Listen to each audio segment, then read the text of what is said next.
You're in for a great episode today on Natural AF. I'm your host, Isaac. And I'm Alexa. And we get into some interesting conversations on the show. Sometimes they're difficult topics. Sometimes there's controversial things said and spoken about. And I'm sure some of it does more than actually trigger and challenge people that are medical professionals. And that's not our goal, but we're a little free from that. We've all had our experiences that show us and sometimes prove by experience that what we were told our whole lives about cancer, about disease, about whatever, may not always be true. This show isn't about medical advice. We don't give medical advice. We're just sharing stories and, personal experiences and letting you, the listener / viewer, decide. So this week's guest, Dawn Lester, actually has an incredible story, again, from her own personal health challenges, which Isaac and I have both shared very openly on this show about our own health challenges over the years and how they were really huge catalysts for us to change not only the way we were doing things, but in the long run, it really changes your perspective on things because, again, when you're doing things under the mainstream medical model and under a particular paradigm, you never really cure anything. Like you're just kind of going from one thing to the next to the next. And so I really love this conversation with Dawn because we touch on really a lot of the things that we now understand to be the way of true health. So taking personal responsibility, being able to challenge the mainstream narratives and actually start researching things for yourself. I think that's the most important takeaway from this is to really, you can't step out of one paradigm and then just automatically go to another paradigm with the same mindset of like, if I just do whatever someone tells me that I'll be healthy. It's really not about that. So I absolutely love this conversation with Dawn. I think it's going to open a lot of people's minds. And the medical establishment has been a part of all of our journeys. You have to start somewhere. You don't have to just cut the ties right away and go off into the bush and start trying to put herbs together and cure things. And we understand that not everything is going to work for every person. That's the whole point. The point is to start your own journey, to start looking at things a little bit of a different way. Realize that you have more say-so about your future, about the path that you go on. And this is more of a directed journey, a self-directed journey. So every little bit of information helps, but you can begin questioning things and moving in a different way and thinking in a different way and following your own innate wisdom and getting more in touch with that. That's more about what Natural AF is about. Yeah, totally. And I've got to say, that was the biggest takeaway I loved from this interview was just getting back in touch with your intuition. And even I need reminders of this. Like I literally studied holistic nutrition, which again is, holistic to a degree. But now I kind of work more in the psycho-spiritual world with Psych K and looking at human design, which is all about the energetics of a person. And even I need reminders. And, if I know how to muscle test because that's what we use in Psych K, but you can teach yourself. It's pretty easy. And even just like holding, certain foods or, if you want to take supplements or you need to take certain supplements, instead of actually asking someone, how much of this should I take? When should I take it? Ask your body. Your body's never going to lie to you and it's always going to guide you correctly, in my opinion. And speaking of Psych K, I just wanted to share a little story about that. We had to me, it was a very profound effect within 24 hours of doing Psych K. So for the past 3 years for Natural Art Form, our business here, I haven't been running any ads and, frankly, haven't really needed to, but we want to grow the business and we have bigger goals now and that's going to be a part of it going forward. But for 3 years, I literally couldn't. Tried something with my Instagram, Facebook account was all messed up. Literally would click on a button and it would take me to the wrong spot. That kind of thing. Really frustrating things that were just like, you're blocked, you're blocked, you're blocked. And a lot of people would probably tell me like, well, that just is the universe telling you that you shouldn't go down that road. And maybe they're right. But I also am a little bit stubborn, but I want to have whatever tools available to me that are out there. I reached a point of frustration the other night to where Alexa was like, we need to Psych K this. So I was cussing at the computer. I'm like, I'm upset. I'm like, this I didn't say he needed to, just for the record. I asked him, would you like to do some Psych K? Because I can see that you're very frustrated. Yeah. And it was just to the point where I'm like, I don't understand this. It literally, I click on it, it goes to the wrong page. There's no one at Facebook. It feels like there's nobody driving the ship. It's just an empty ghost ship. And anyways, I've been frustrated with them for a long time. And we did Psych K. We did 3 balances, I think, in the time frame of about, 30 minutes, 45 minutes? Oh, not even. I think it was like 10, 15 minutes. So there's a few different balance process. So first of all, we transformed the perception of stress around the situation first and foremost. Meaning I was getting triggered and we kind of took the edge off a little bit so I wasn't as affected by it. Yeah. And then you came up with a couple of different goal statements. Yeah. Instead of complaining about it, I just decided what I wanted to do about it. And Psych K is brilliant for rewriting subconscious beliefs or shifting on subconscious beliefs and patterns. And if you haven't delved into this space, I'll shorten the whole, like you could take years to find, to go down this road, but basically your subconscious is what drives your life, a big part of it. And if you aren't aware of it, you'll drive your life unconsciously and you'll just hit bump after bump after bump, never knowing why. This is a way to actually take that, not so much into your control, but to just interact with it consciously. And once that belief pattern was shifted, once we wrote in a new perspective or a new subconscious belief, specifically around setting up my ad accounts with ease, that specific phrase, and Alexa is brilliant at helping you find the specific phrase that really encapsulates what you're feeling and what your goals are and all that. That's really critical to have a really good practitioner. Anyways, literally the next day, I'm clicking around like I've done probably 100 times at this point, just trying it one more time. And it just worked. It just clicked. I was able to add my products to my Instagram page as a shop.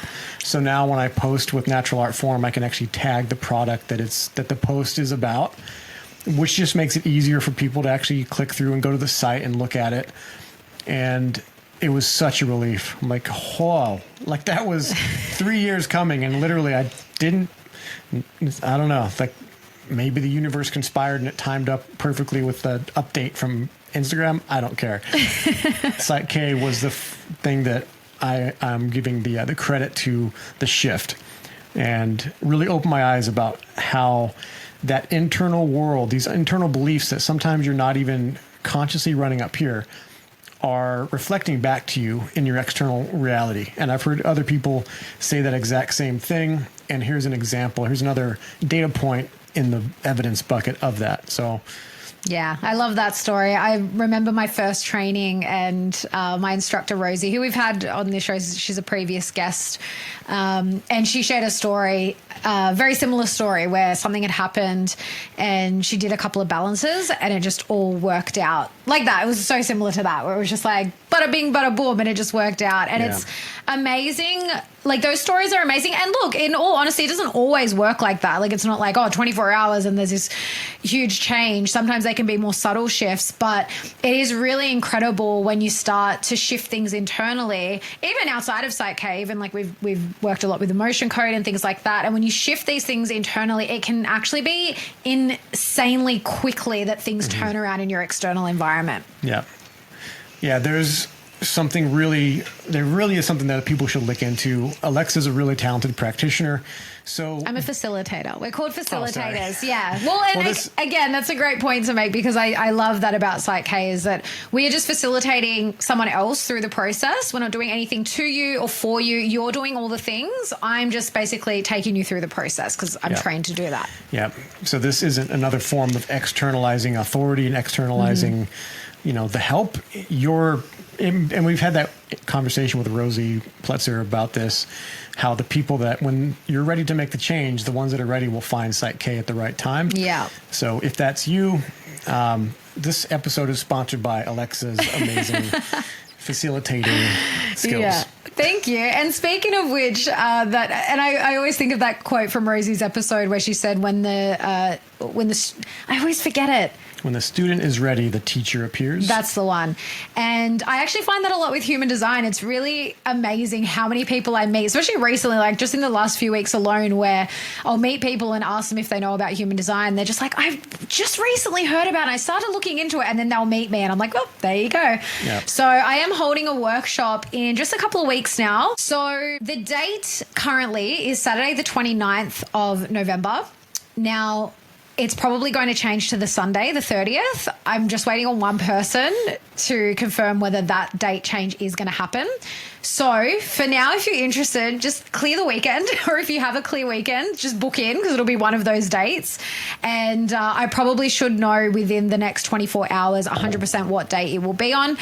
You can always join my mailing list. The link for that will be in the show notes, and all the info will go out, especially once the date change is confirmed.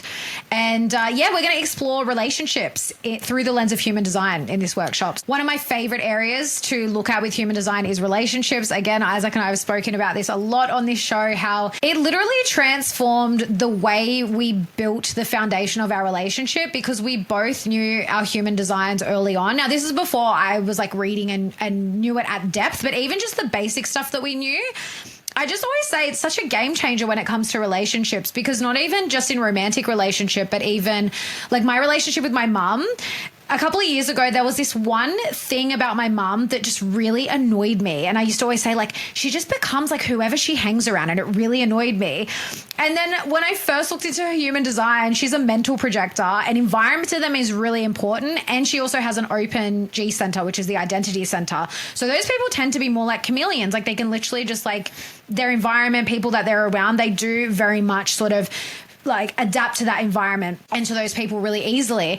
And when I learned that, I was just like, I feel really bad now about that annoying me so much, because that's just who she is. And so I just love that human design can bring such a deeper level of understanding and compassion in any relationship dynamic. So I'm inviting everyone. I've got people coming with their, I've got a mother-daughter coming. I've got mum coming that's bringing both her children's charts with her so she can explore that. If you've got a like business partnership, relationship, romantic relationship, really anything, you can explore any relationship dynamic in this workshop. Big game changer. Really excited for that. And just follow Alexa's Instagram. It's, what is it, Realign with Alexa? Yep. And because I'm sure you'll announce it in your stories or something like that. Once you get confirmation of the exact date. Leaning towards Sunday, but we'll see. So if you haven't signed up for the Natural Art Form newsletter, jump on that. We've got a big sale coming up. One of our, probably the biggest discount that we've done this year. But that is going to be just to people that get the newsletter. So go check that out at naturalartform.com. Sign up for the newsletter. That's going out here shortly. And yes, we were very naughty and we've gotten it out late this month, but it actually kind of worked out pretty well, because we're going to run this sale to the end of the year. So if you're stocking up on Chrissy presents now, which is the best time to do it, especially if you are ordering online, you really do want to sign up and make sure you can take advantage of this sale that we're running. We've got, roughly maybe 50, 60 jars of Alleviate in the States. That's going to run out quick. So make sure you snag those up before we run out, because it'll take us some time to make it again. It's all small batch made, and we've got an operation set up in the States and an operation here in Australia. So that's how we're able to do this and ship worldwide and bring you the goods. Mm-hmm. Well, without any further ado, let's get into the episode. If you listen to this and you know someone that could really benefit from hearing this conversation, definitely share this episode. Again, I love that Dawn's one of those people that the way that she speaks about things and explains things, it's not too jarring. So for people that this information might be very new to, I think this is a good episode that will really ease them in. So please share. We hope that you enjoy it, and let's get into it.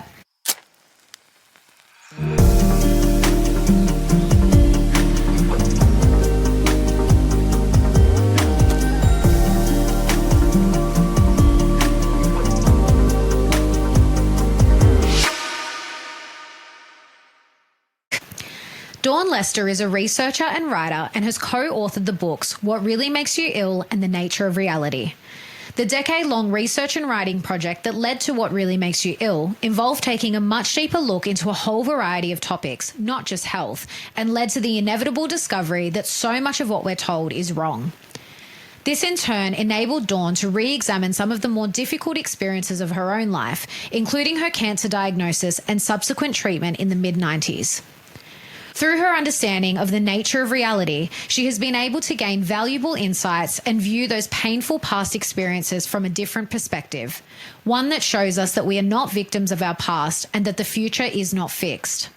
Instead, our past informs us about life, who we are, and what we can do right now to bring about the future we want. Inspired by the famous saying, to be the change you wish to see in the world, Dawn shares her insights and understanding to help people identify, process, and resolve the challenges they face. All right. Well, we're pleased to have Dawn Lester with us all the way from mighty England. Good to have you, Dawn. Thank you. Welcome. No, thank you for inviting me. Oh, it's a pleasure. I've seen some of your interviews, but Alexa was just going over your bio a little bit before we started, and I was very fascinated with some of your stories and your history. So I'm very interested to hear how you have fared on your health journey. I know you had some challenges with cancer and whatnot. Seems like every movie that you see or TV show, if someone gets sick and they're in the hospital, it's always cancer. It's the big C word. Yeah. And so that's in the consciousness a lot these days. Yeah. But where would you like to start? We'll open it up and let you run with it for a bit. Tell us your story. I'll keep it brief. In the mid-90s, I had a diagnosis of cancer, and I see it very differently now. However, at the time, I was not as aware as I am now, obviously. I mean, that's 30 years ago. At the same time, I still had the sense of it being something for me, a message for me. It was something to do with my mindset. So I knew I had to make some changes in my life. So I started making some changes, and they were fairly slow. I must add here that because of where I was at the time, I had the surgery, chemo, radiation. As I was saying the other day, I kind of went into what I can only describe as neutral. I just shifted into neutral. I wasn't in fear. I mean, at the time I had a 7-year-old child, so I wasn't, and yet I wasn't in fear, even though, I grew up around, the big C, everyone talking about it, and, behind the hand, and said in whispers, it was a big deal. I mean, people talking about it more now. I don't know. Well, I mean, as I say, I've got a completely different view of it now. So it was, it was strange. And as I say, I still realised, or I still knew something intuitive, that it was something to do with my mindset, and it was for me to make changes. It was a wake-up call, if you like, even though I kind of wouldn't use those words. It's like this waking up thing, but it did feel like a wake-up call. So I started making changes, and eventually kind of moved away from the mainstream system, stopped going for checkups, stopped doing whatever. And I also realised that part of that was a message of one of the changes that was appropriate for me to make was to do with my marriage. So that ended in 2001. And at the same time, I came across somebody who told me about some Reiki courses that were being held locally. So I went along, and I just was, oh wow, this is my thing. I really felt there was something that really spoke to me. I kind of resonated with it. So I started into that, and opening up to much more of that kind of esoteric side of things, reading, I don't know, I read probably, Carlos Castaneda, and, one of the books anyway, Conversations with God, and those kinds of things as well. And also came across the,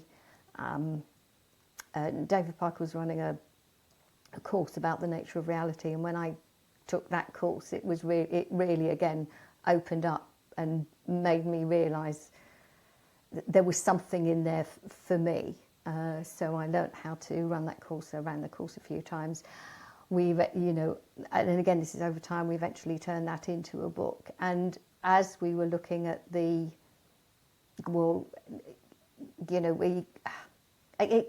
the sense of the nature of reality being that we create our own reality. And I don't know if anyone's familiar with the Seth material, but that was an awfully large part of what I was learning. I mean, I read all of the books, and I knew there was something very profound in it all. Even though I know some people don't like channeled material, but at the same time, it's what's the message rather than the actual information, rather than how it came and who it is, whether it felt right. So because it did, and so as we were looking at, so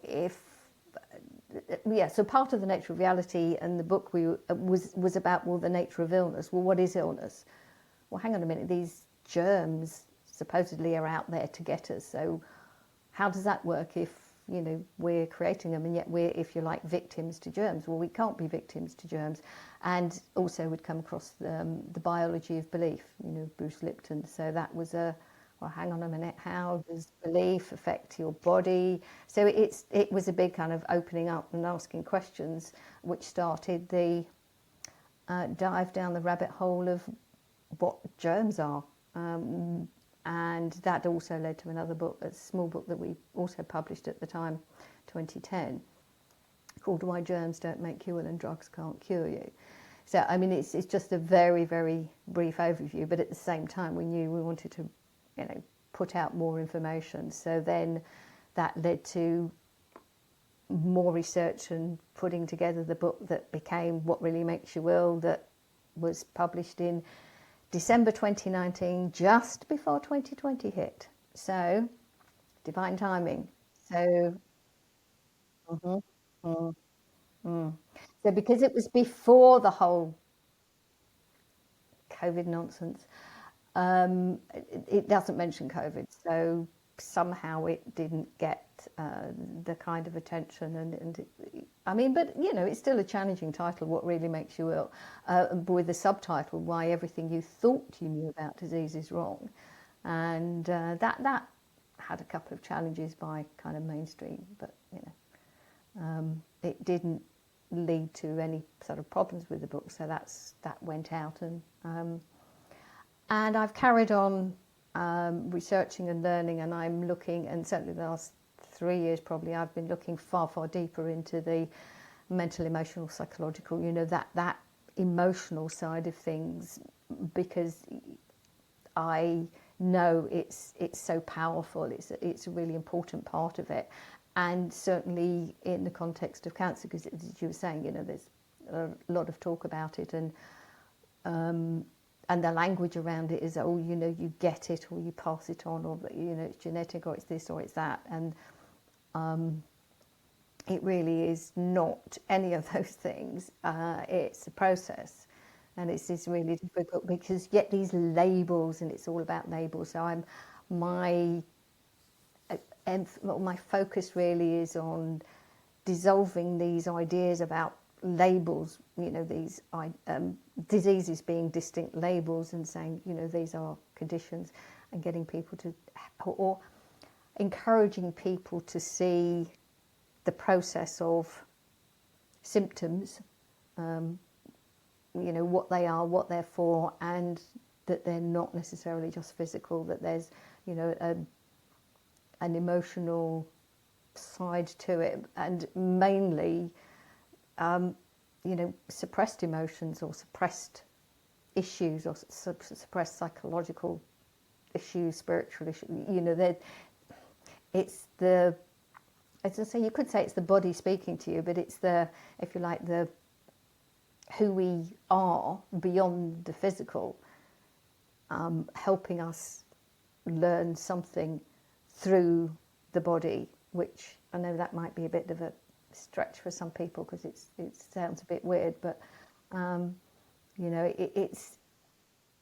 What is cancer? What are these diseases? And you just went right into it.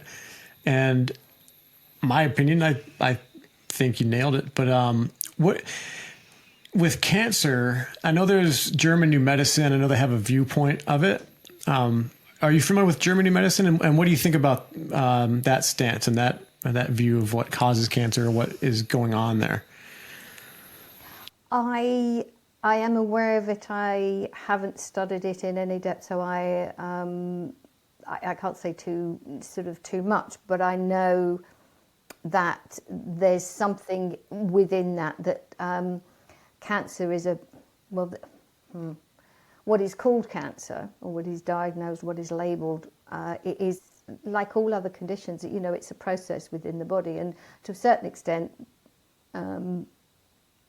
it's a deeper issue, and almost always. And again, I don't know all cases, so I'm not going to make any statements about everything, and because I can't do that. At the same time, I am aware that a lot of the information, certainly a lot of the studies, show that there is an emotional, I say emotional, but a non-physical component.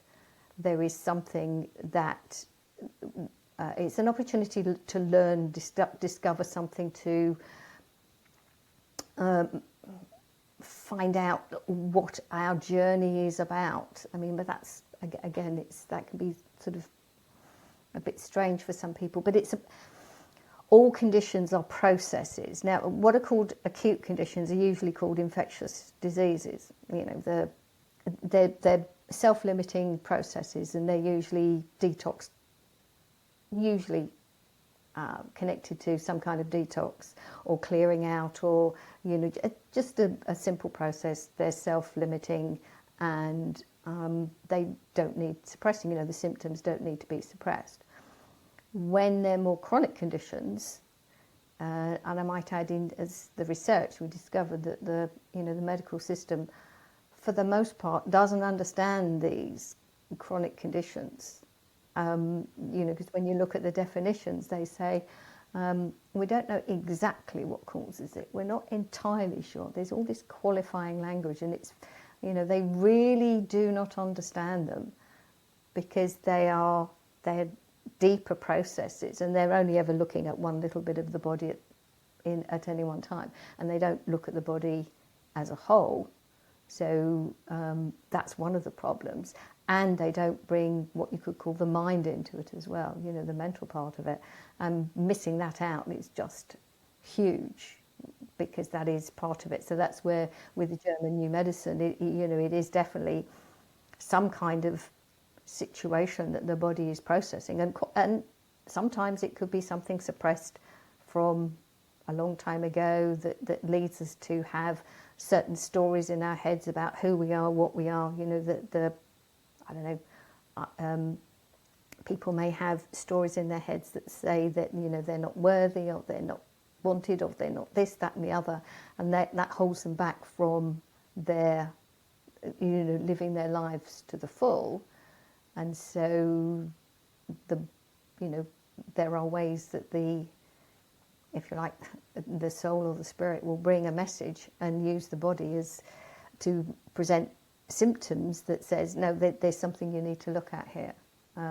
So there's definitely that part of it, as I say, that I feel is it's definitely missing from the mainstream, and in some ways it's missing from some alternative systems that only look at things from a certain way. But anyone that's holistic is really looking at the whole body and the mind as well. Then they're going to have a better understanding of what's happening in the body. I mean, that's so yes, we have all different labels. Yeah, I think that's such a huge paradigm shift for people, is when you stop viewing symptoms as there's something wrong with me, and actually looking at, well, why is this presenting? What is the reason? What is the message? Like, I love that language. Like, what is the message behind this happening? And especially bringing it back to, what you said earlier about the nature of reality and how we create our own reality. Everything that we manifest, especially in the physical body, is preceded by something that's happening mentally or emotionally, or in the metaphysical. And that's such a huge paradigm shift for people. And I think once you get your head around that, and you start to view it very differently, you start to treat things very differently. Because I know that was very big in my journey, was I literally focused only on the physical. And I suffered with mental health issues for quite a long time, from like all through adolescence, depression, anxiety. I was then diagnosed with bipolar 2 at around the age of 24, I think I was. And, and of course handed a prescription, like a lifelong prescription for some medication. And I was like, no, thanks. That's the last resort for me.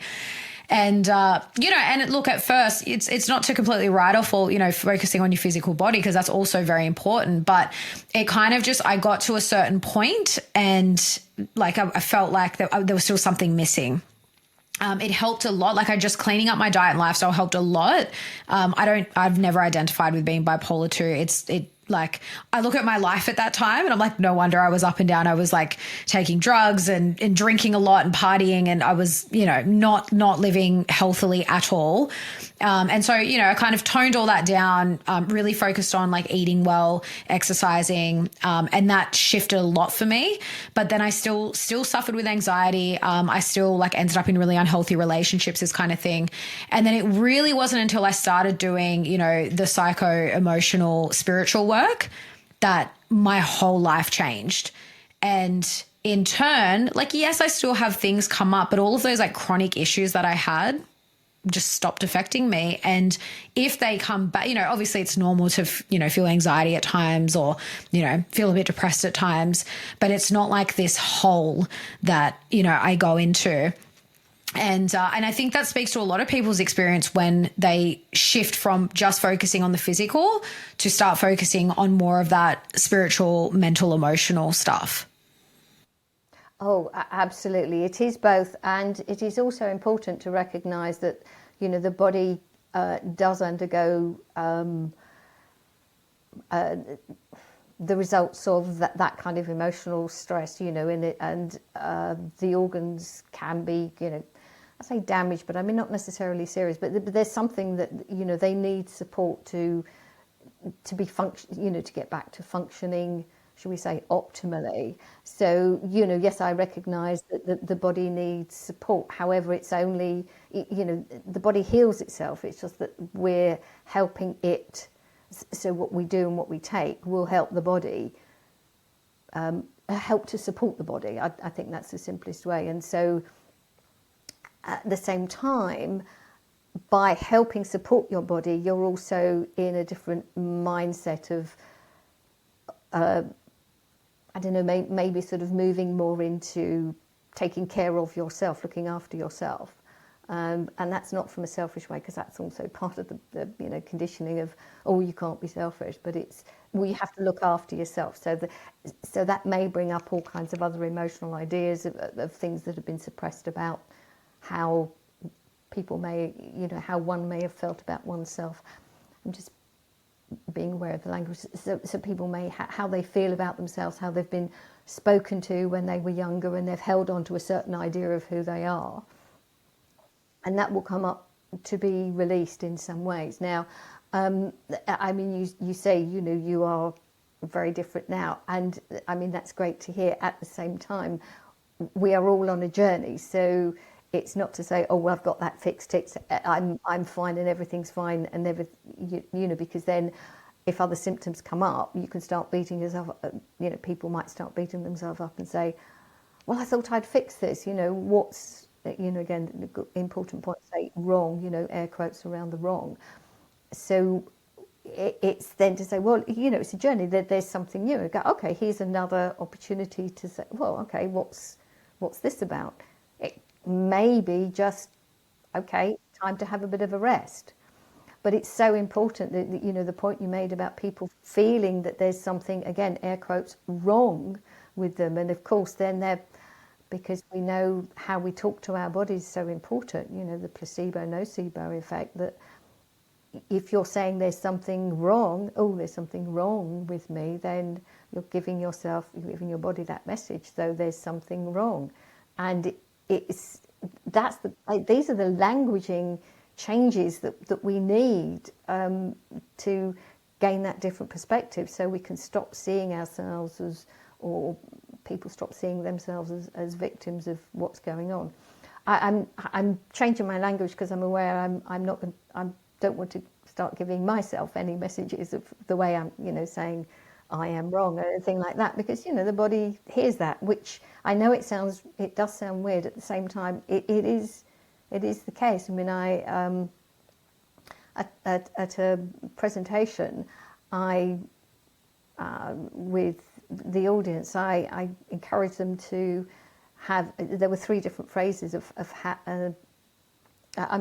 I'll say what they are, but to get people to see how they felt, how those different phrases felt in their body. So one was, "I am angry," so just to sit with that, and then "I feel anger," and then "anger is arising."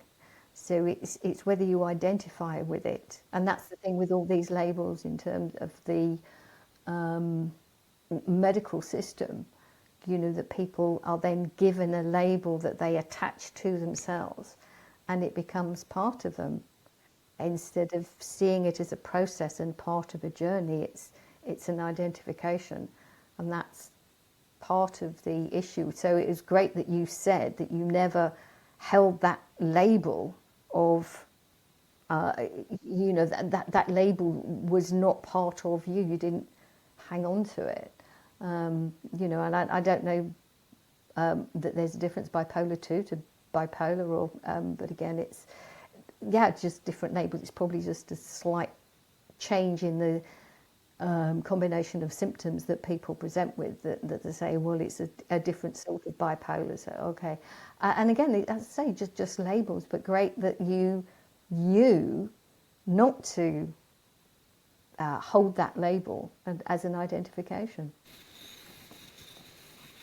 Yeah. And I think that's so prevalent now, especially I'm finding more and more with like ADD and ADHD, because everyone's getting diagnosed with ADHD these days. Like I'm finding a lot more people in adulthood now are getting diagnosed with ADHD, and it is becoming this thing that like they almost like introduce themselves as, "Hi, I'm so-and-so. I have ADHD."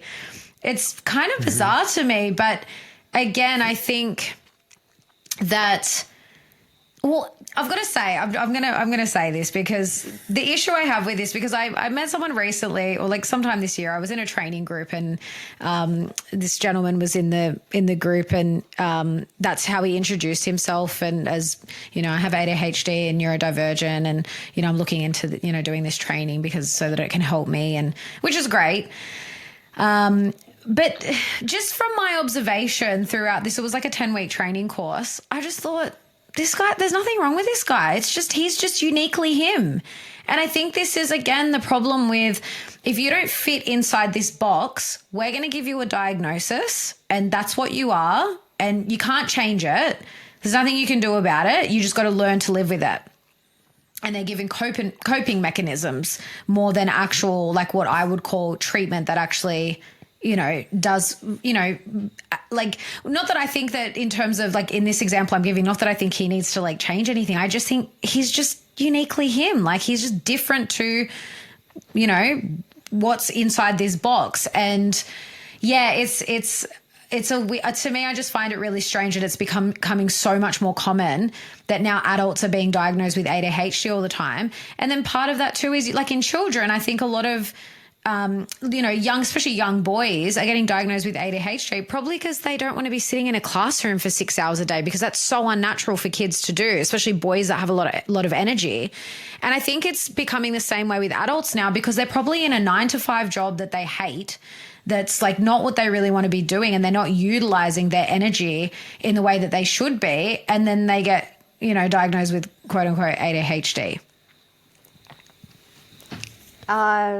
Yes, I agree. I mean, as you say, with the labels, and it's interesting with, as you say, adult diagnoses of these so-called conditions, and, as you say, with people not fitting into a box, and they say normal, and yet there is no such thing as the normal. There is no normal person. As you say, each one of us is different. We are all individuals.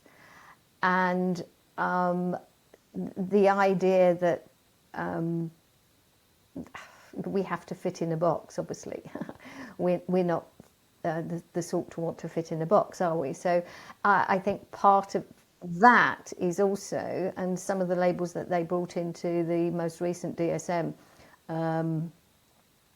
I think mainly for children, but there's the, was it the oppositional defiant disorder, which I think a lot of us who are challenging things and questioning things would be put into if they could. But, you know, we know what this is intended to do is to make us feel, oh, we shouldn't be different. You know, go, well, everyone is different. We're all different. That's the point. Even twins are not, theoretically, you know, so-called identical twins are not absolutely identical. There will be differences. And so, absolutely, when you look at it in the big picture, of course we're all different. Why would we be all the same? You know, what's the discovery, the opportunity to remember, you know, learn who we are, reconnect with who we truly are if everyone's the same. But of course, it's the idea, I mean, we are social beings, and some people don't like to be outside of that. They aren't comfortable being on their own, and so they like to be part of the group. And not everyone likes to, not everyone needs to necessarily put their head above, you know, the crowd or speak out, because, you know, people get drawn down. You know, we're not encouraged to speak out. Except that now's the time when more and more of us are saying, we're going to speak out. You know, doing it in the right way and sharing information, but not doing it from a way of,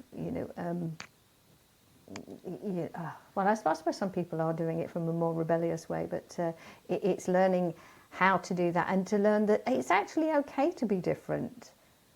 And as you say, you know, when people use that, oh, you know, that's my name and that's my label. Sad. Yeah, and the people sad. making the labels, you know, they're just regular people. They're just the kind of people that, like, for instance, the DSM for mental health conditions and psychiatric evaluations and all that. That's someone's job.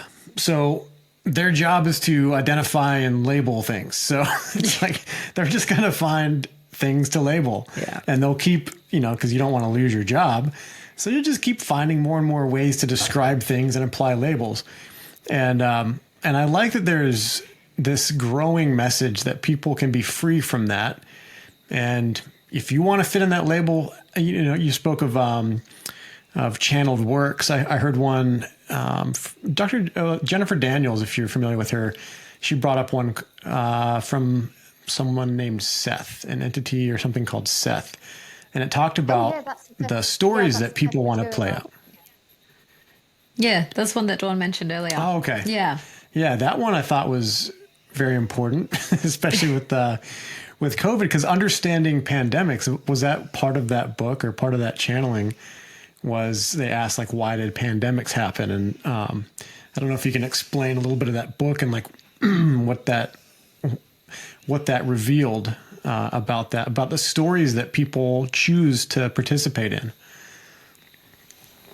Oh, it's a long time ago that I read the I think it's called The Way Toward Health, something like that. It's a long time ago since I read, and I maybe have slightly different views from what's actually in the book. At the same time, the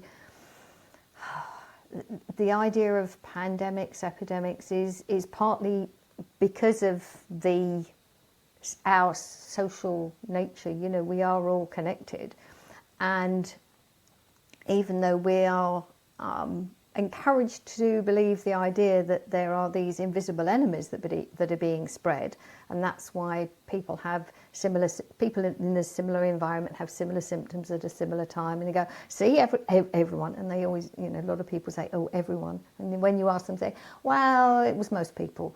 So a lot of people have similar symptoms at a similar time, and because it seems to progress from, you know, one person and then another one the next day, it seems to be something that is transmitted, and yet there is zero evidence for that. You know, there are plenty of studies that in the past that they actually tried to transmit something physical, Now, I'm not denying that there may not that there may be an energetic aspect to it, that there's that part of it, that there's something energetic. It could be something environmental. It could be a change in the environment, because the invisible rainbow. Arthur Firstenberg talked about the introduction of new electrical systems in different places, and that seemed to spark many people being ill at the same time. I wouldn't say that is the cause. It is a factor, because there are always lots of factors, and this is one of the problems. People want to know what it is. You say, well, it's not a germ. Well, what is it? Well, I can't tell you, because it's lots of things. So there will be an energetic component.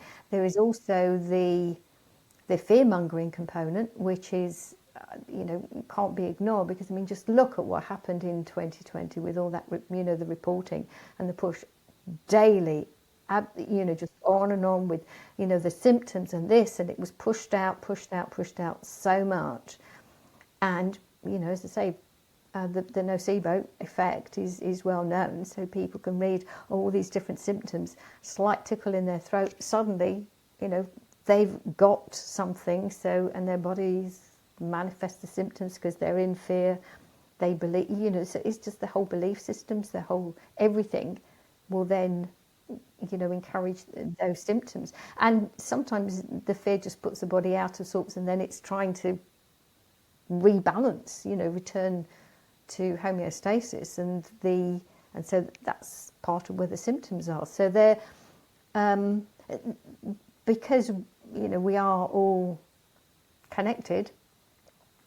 Then there is a resonance, an energetic resonance of something happening, and yet it's that side of it, because you say, well, prove it. You can't show it, prove it in some kind of laboratory, and so it's difficult. But it is known that we resonate with each other. We know that when you feel the vibes going into a room, they can be good, or just somebody else being in a good mood can lift your mood, and that's an energetic, if you like, energetic something, the same, like, if somebody sneezes, you might sneeze, but there's not a sneeze germ, it's so that there's something somewhere where, we kind of respond to what's going on around us. Yeah, and I think I love that you said like you made the point about like we all want to know what it is, and I've got to say I'm one of those people. I'm very curious. Where often I want to know like what's that from, but very different now. Before I used to be like, oh, who was I with? Was someone sick, or what caused me to get sick? Whereas now I'm just like, oh, what's going on emotionally? Like what's coming up for me, and sometimes even then there's not really an answer, and arguably it's really not that important as long as you can, nurture yourself and care for yourself in the way that you need with whatever it is that's coming up. I was going to make another point there and now I've totally lost it. Oh, so what you mentioned the biology of belief, Bruce Lipton, who amazing work that he's done. And he's actually very closely affiliated with Psych-K, which is a modality that I use that is basically a set of processes to rewrite subconscious beliefs. So we work on limiting beliefs and perceptions.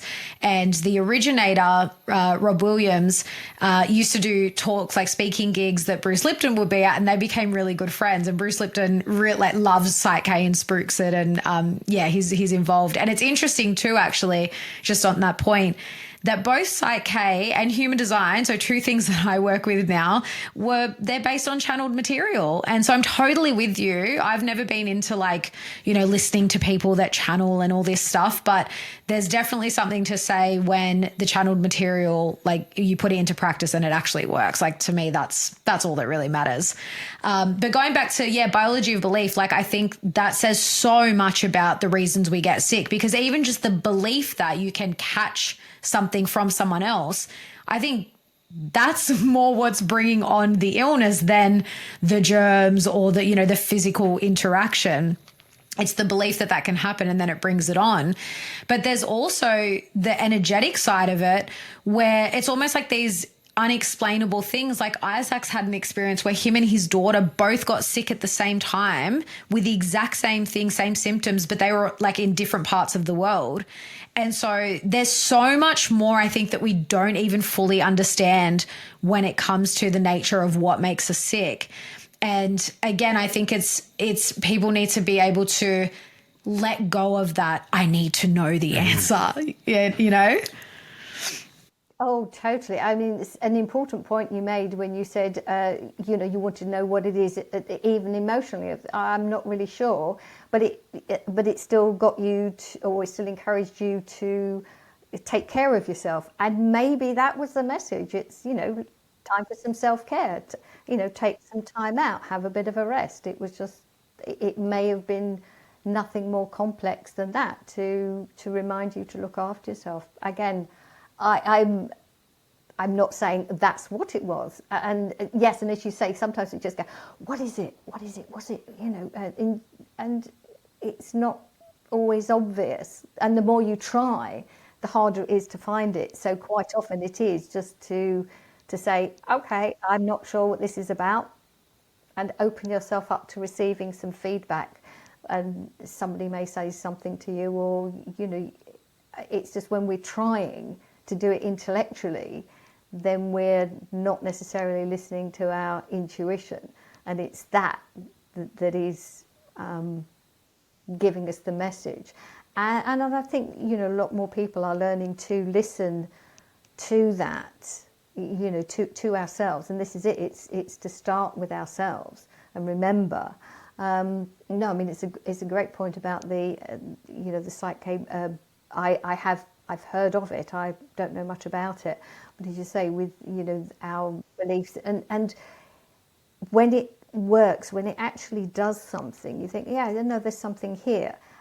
What some people tend to do is say, oh, well, that's the answer, and put it in the, well, that's the only thing to do. And I'm more and more convinced that that is one of a whole collection, because we're all different, and so some certain modalities may work for some people and others may work for others. So and I think that's telling us that there isn't one simple answer.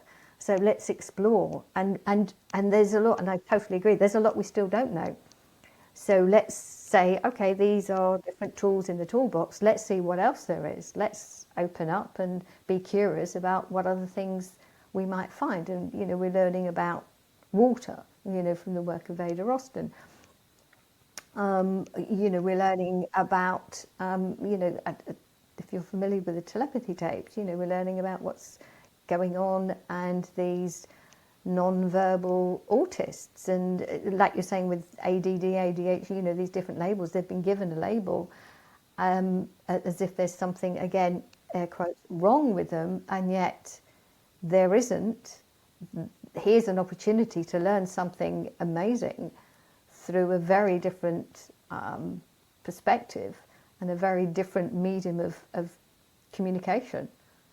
And we all have these abilities, it's just we have forgotten, you know, we haven't used them. So it's saying, okay, let's use them. And that's also part of the getting the balance between the intellect that is saying, oh, I want the answers, what are the answers? And listening to the intuition that may give us something more subtle than a simple answer. Yeah, so I like the mention of the telepathy tapes and Veda Austin, because she's been working with them, some of the children as well, and discovering more about potential remedies, including symbols and shapes that can just be placed on the wall and will have an effect. And that just reminded me back to we had a recent talk with Stephen A. Young out in Scotland, and they have the Rosslyn Chapel out there with it's like basically an alchemical book inscripted into this building, and there's symbols and all this shapes to the structure. And I've heard people hypothesize that these chapels and these cathedrals may have potentially been used for healing of some sort, using sound and resonance. But these ideas are starting to come more to the forefront. And I love that the idea that if you're getting sick and it may not be a particle, then you don't know what it actually is in reality, could be a little frightening. But I like to point people back towards these other avenues of healing that are coming up that maybe we're remembering. Maybe these are brand new things, but I feel like maybe they're just coming back around into our consciousness. And so to give people a bit of hope and to alleviate some of that confusion, not by telling them the answers, but by encouraging them to go out and find new answers, better answers, and so your research and the way that you speak about it, I like that it's hopeful and it's open to these possibilities, but it's also grounded in like, what are people actually finding? What are they actually documenting and testing and figuring and comparing to reality and comparing to other people's stories and experiences? Oh, yes, I know Steve Young, and I've been to Rosslyn Chapel a couple of times, and each time that there's something amazing about it. Yes, I think he's referring to some of those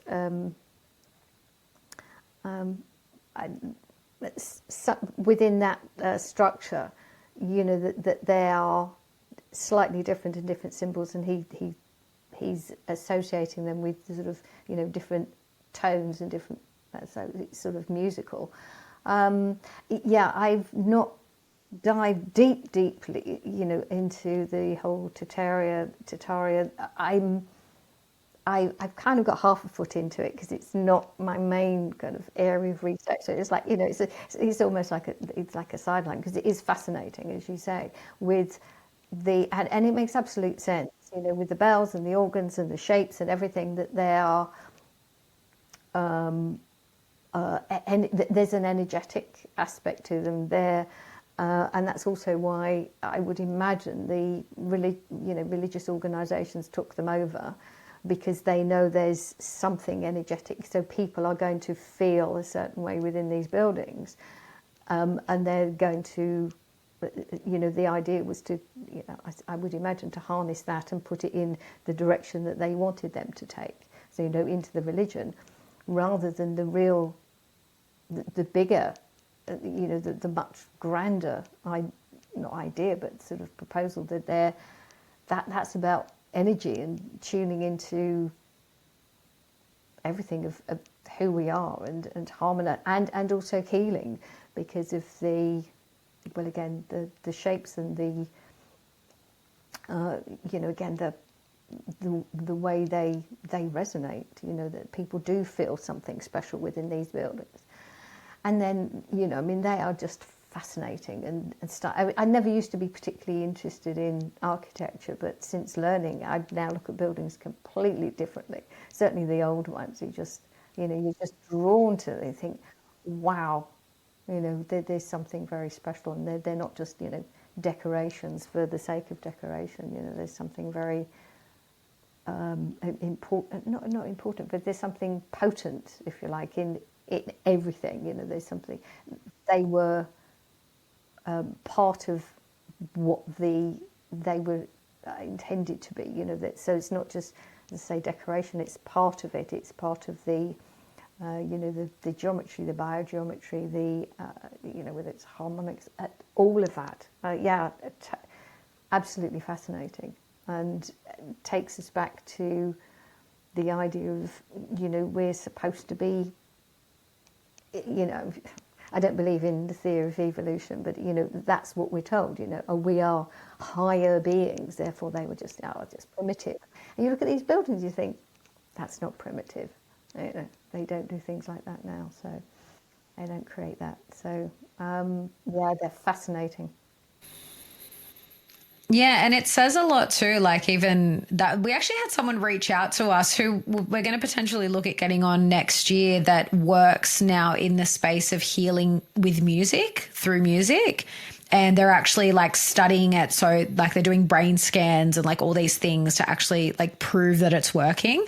And I find that super fascinating. And again, I feel like we're just at this precipice now of really going into like the true nature of healing and what is actually required. Because like you said, and I actually love that you made that point, Dawn, because I say that all the time on this show. And it's why we speak to so many people on so many different topics, especially when it comes to healing modalities, because some things are going to work for, one person and not for the next, and vice versa. So I think that, ultimately it comes down to people taking more responsibility for themselves.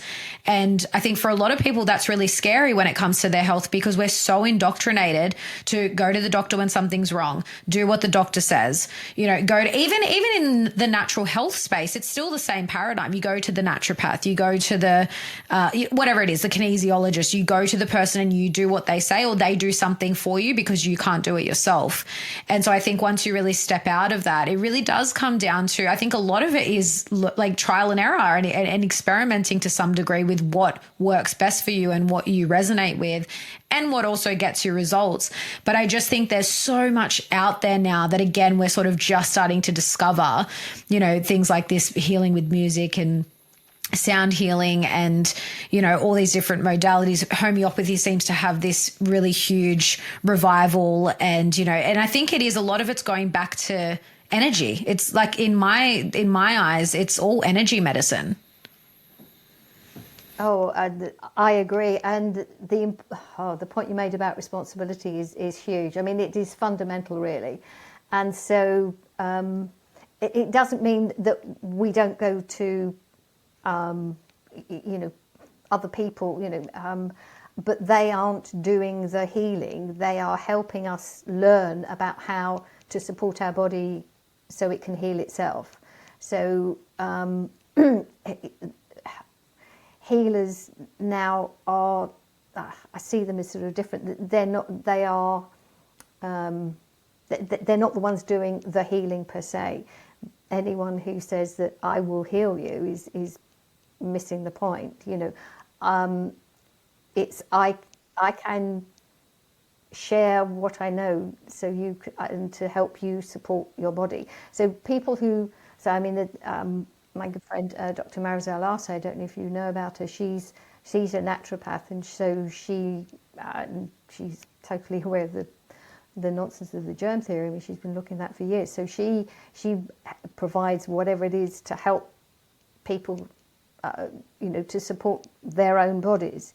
So by understanding what's wrong, if you like, or what symptoms are showing up.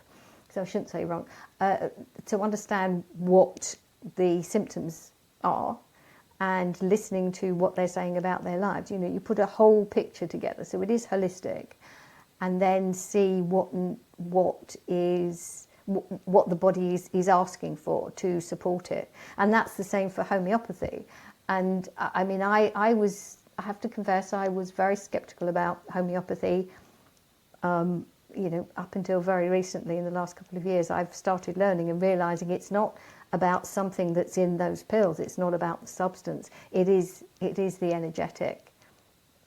And so it's an energetic signature that's helping the body to support the body to deal with whatever it's dealing with that is showing up as symptoms. And again, there's so much to learn.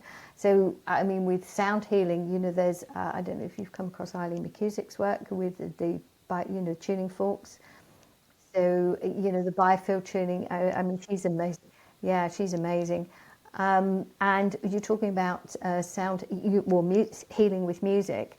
I don't know if you're aware of, he goes by the name of the conspiracy music guru, Alex Michael. He's put out a number of videos. You know of him? Okay, yeah. Well, he is a musician. He's as well as producing videos. I mean, he's an amazing musician, and he's been producing work in 432 hertz.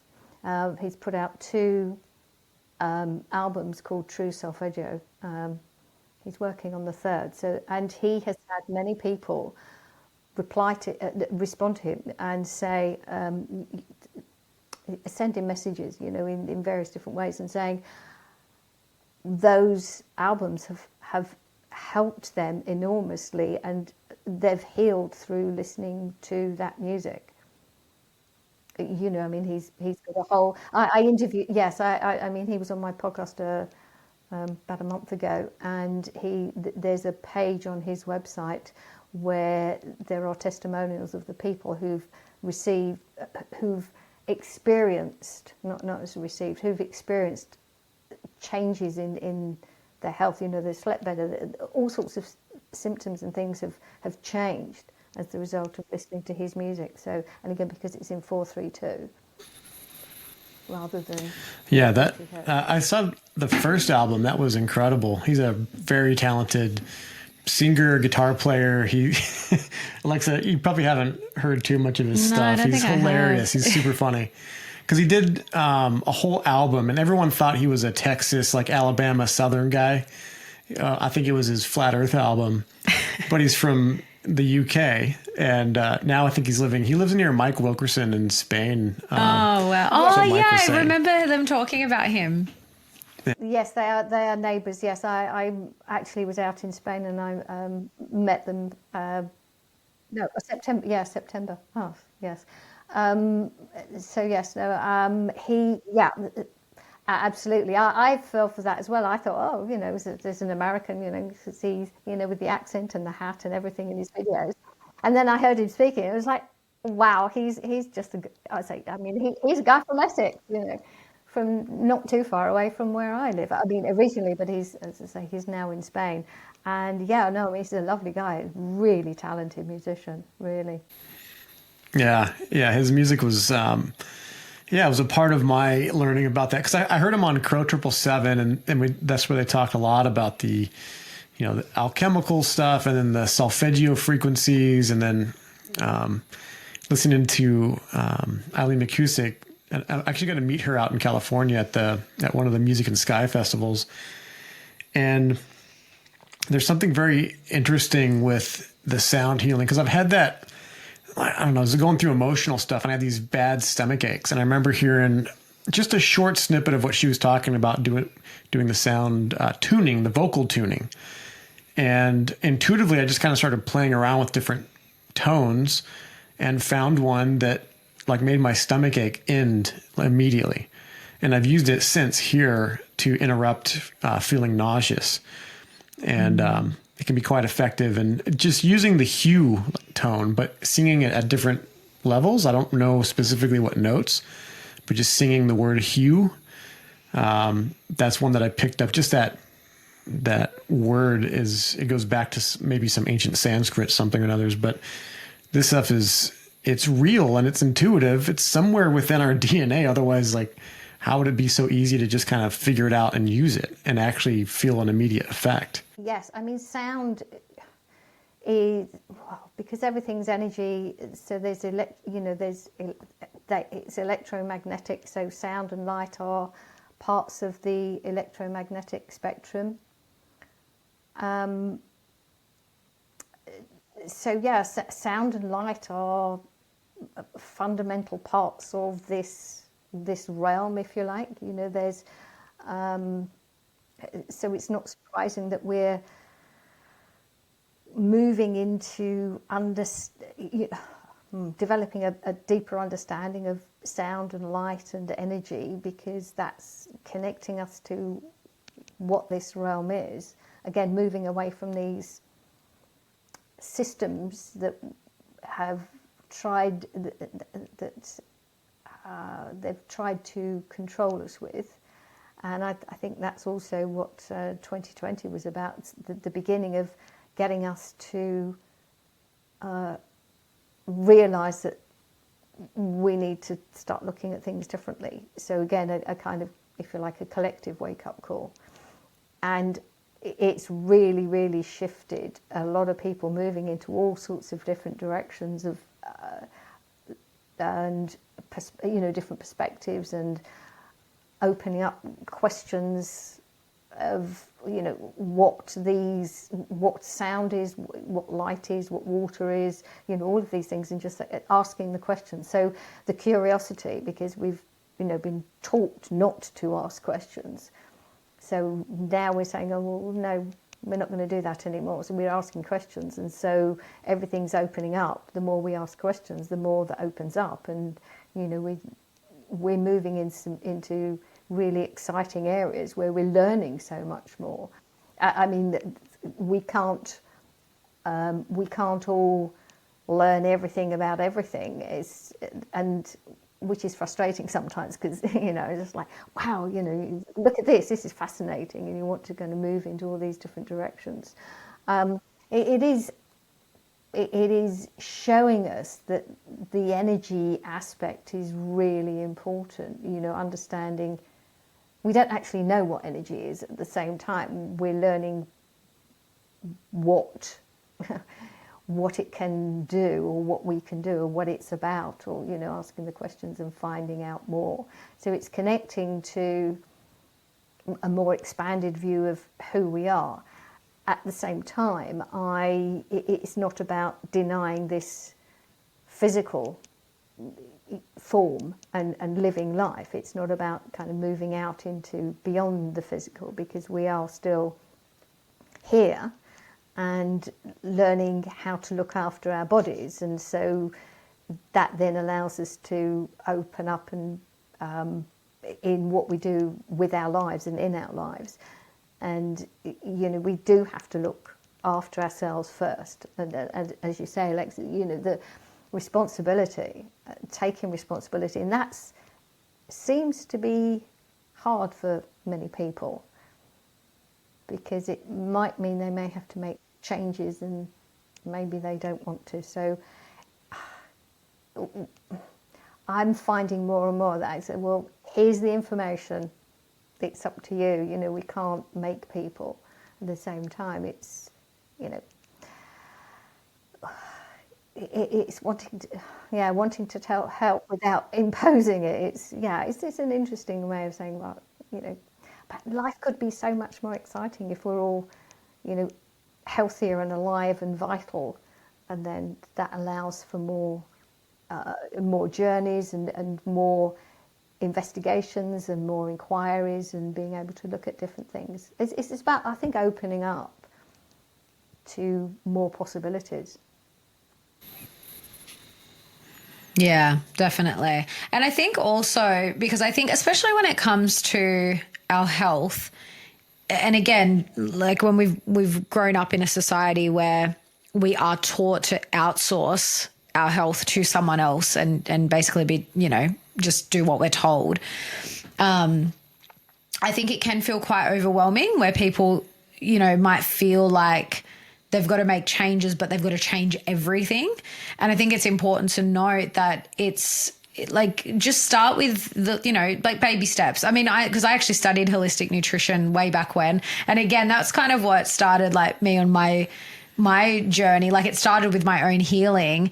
And again, even in my, the work that I do and the things that I've learnt and studied, again, it started with more of the physical side, and then the holistic nutrition degree that I was doing, it does it brings in sort of like traditional Chinese medicine and Ayurvedic. So it touches on, the energy side of things. But honestly, it was like a drop in the ocean what we learnt. And there was something there for me though, where I was like, there's more to this. Like there's definitely more to this. And I never ever worked as a nutritionist, because I kind of was like, I don't really want to like tell people what to eat and, prescribe them supplements. And that really is what sparked like my own journey into sort of the work that I do now, and going deeper into the, psycho, spiritual, emotional work. And that's, we were taught, like, never give anyone, like in their first consultation, never give them more than 3 things to change. And even then, I just think if you can just change one thing, like, just start there, because it has an accumulative effect. And if you can just do like baby steps and build on those, that's way more effective than what most people do, is like, I'm going to overhaul everything. And then they get through a week and they're just like, this is way too hard. And then they just revert back to their old ways. So I just want to make that point to anyone listening, because especially when you're not there yet, or you just think like, I gotta start taking responsibility for my health, and it can feel a bit overwhelming. It's like just baby steps.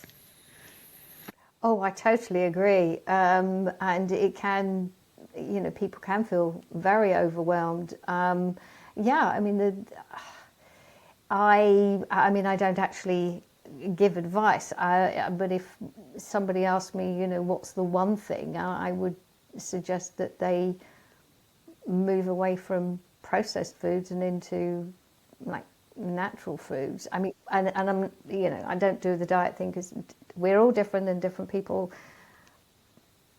like different foods, and so it's not about the diet. It's about the actual foods that you're feeding your body. So, and I think that's sometimes where, when people change their diet, they think, oh, this diet works, and it's not. It's just because they've shifted away from processed foods and into fresh foods, should we say, or fresh or natural foods, well, whatever the word is. I mean, it's daft that we, have to use the word real food, but, it's moving away from the packaged stuff and moving to real food. I mean, that's one step. The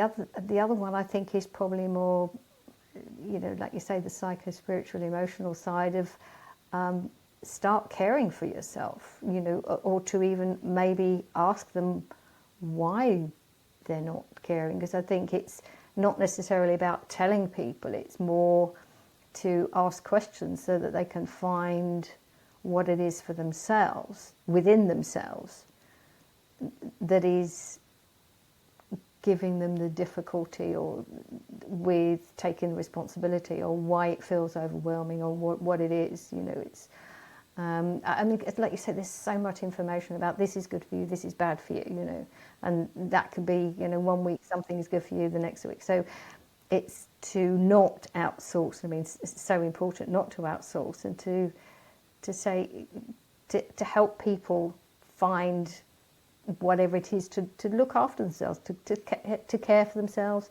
nourish themselves, mentally as well as physically, to see what it is.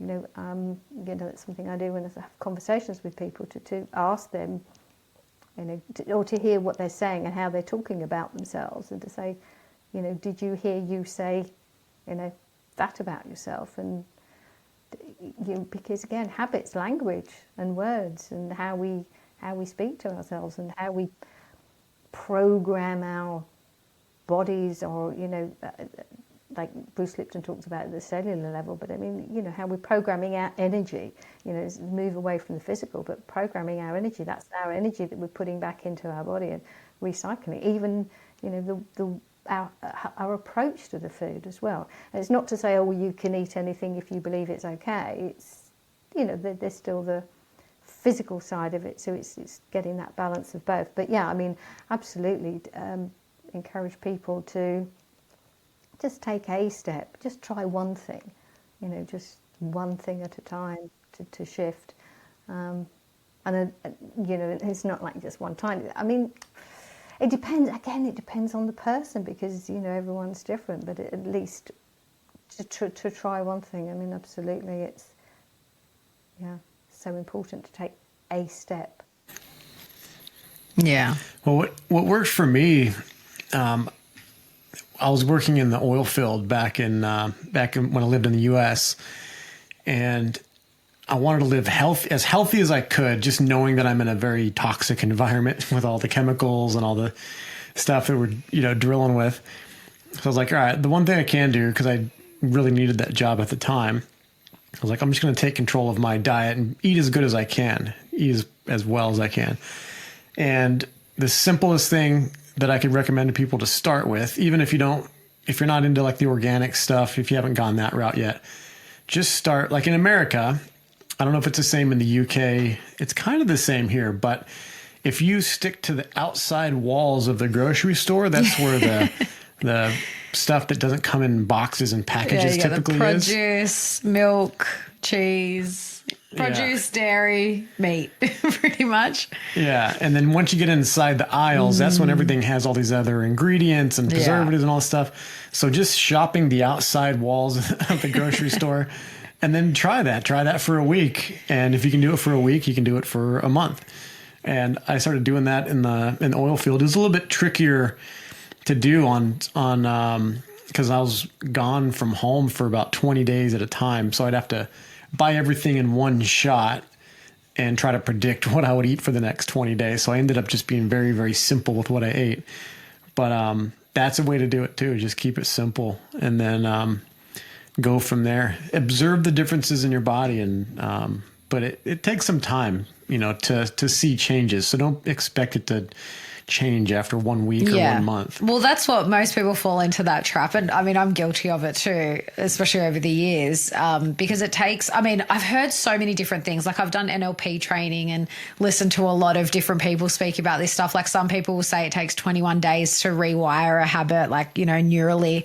In my training, I was taught that it takes 66 days of doing something every day to rewire the brain, the patterning.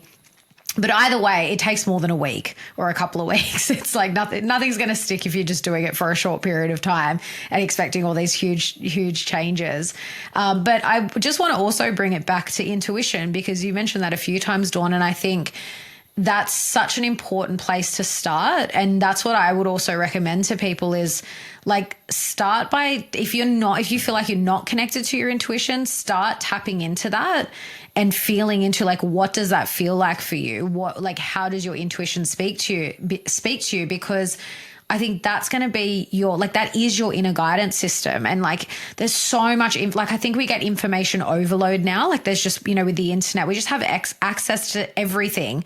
And it can be so overwhelming. Like, oh, what should I be eating? What diet? What kind of exercise should I be doing? Should I be doing gluten-free? Like there's just so much out there now. And then, it's a whole other world when it comes to modalities and, what practitioners you can see and things like that. But I just think your intuition will always guide you to what you need. And I think the more people can connect with that and really like tap into it to a point where it just becomes second nature, honestly, you don't really need any of the external stuff anymore. Like the noise will just kind of die down and you just really start listening to your own body, like to your own wisdom. Totally. There was a couple. One of the things, the listening to the sort of external sources, what should I do, and that's part of the. Well, the only thing you should do is listen to yourself, and I wouldn't dream of saying what anybody should do, because that's not for me to say. It's for us to learn. It is still that indoctrination of thinking I need to listen to other people to find out what I should do, and so listening back to ourselves. The other point also to say, when people do make changes in their diet, that's only one aspect of it, but it's one of the aspects that we can actually control. So taking responsibility is, first of all, saying, what can I actually do? Now, there are certain, as you say, external environments you may not be able to do anything about.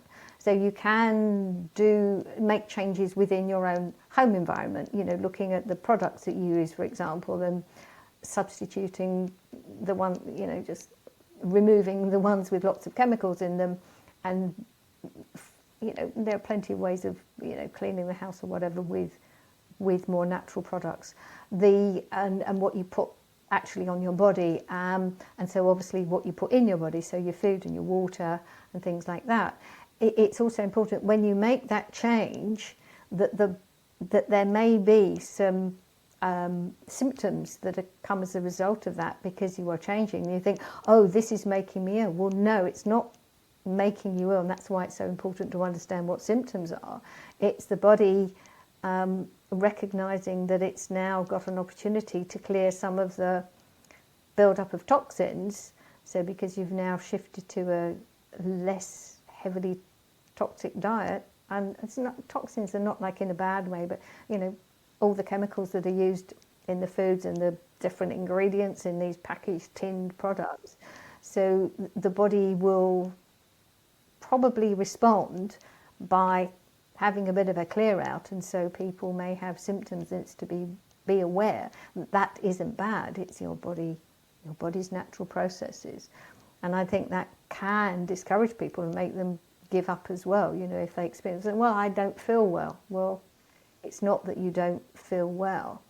And the other thing also is to recognise that, you know, we are stronger than, or you know, more resilient, shall we say? No, I mean not stronger as in physically, but our bodies, our whole energy system, the energy system that is us, is more powerful than a lot of these external influences, unless we allow ourselves to weaken it by feeling weak and living in fear that XYZ is going to, you know, attack us, make us ill, make us feel ill, which goes back to, you know, the energetics of why lots of people can be ill at the same time, because they've all fallen into the, oh, well, you know, this is happening, this is going to make us all ill, you know, that whole mindset, you know, that just pervades, that's what pervades a group of people. So there are, again, so many parts to all of this to learn, but so people stepping out of the mainstream view of, you know, outsourcing everything. You know, if there's something, you know, if you have symptoms, that means there's something wrong with you. You've got whatever it is, you see the doctor, they fix it. So it's unwinding that to say, right, okay, I've got symptoms. What does that mean? So that's a big step as well for people to understand what the symptoms are and to be aware that that isn't necessarily something bad if they experience symptoms.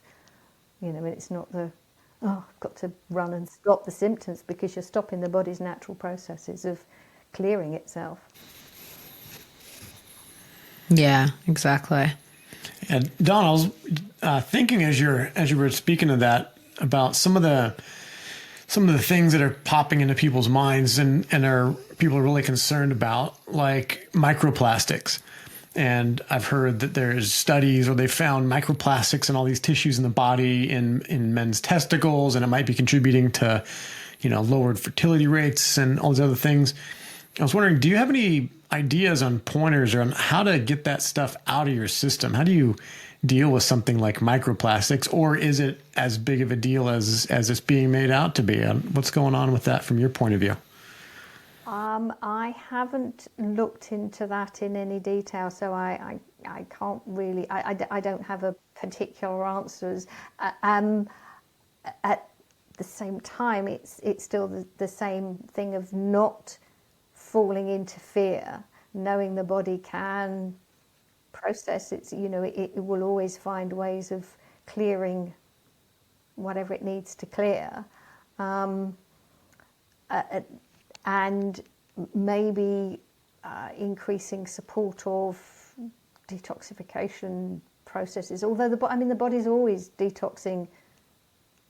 You know, I mean, that's, you know, breath, and you know, the body's, you know, expelling waste all the time. So it's not to fall into a fear, and to become more aware of what products you are using, and to be more careful, more mindful about what you are doing.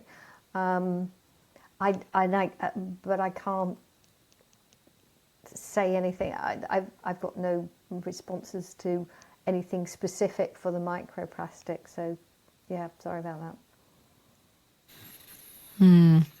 No, well, I actually want to circle around a bit to something you said earlier about, you know, the testing and you know, this regular testing that we get done.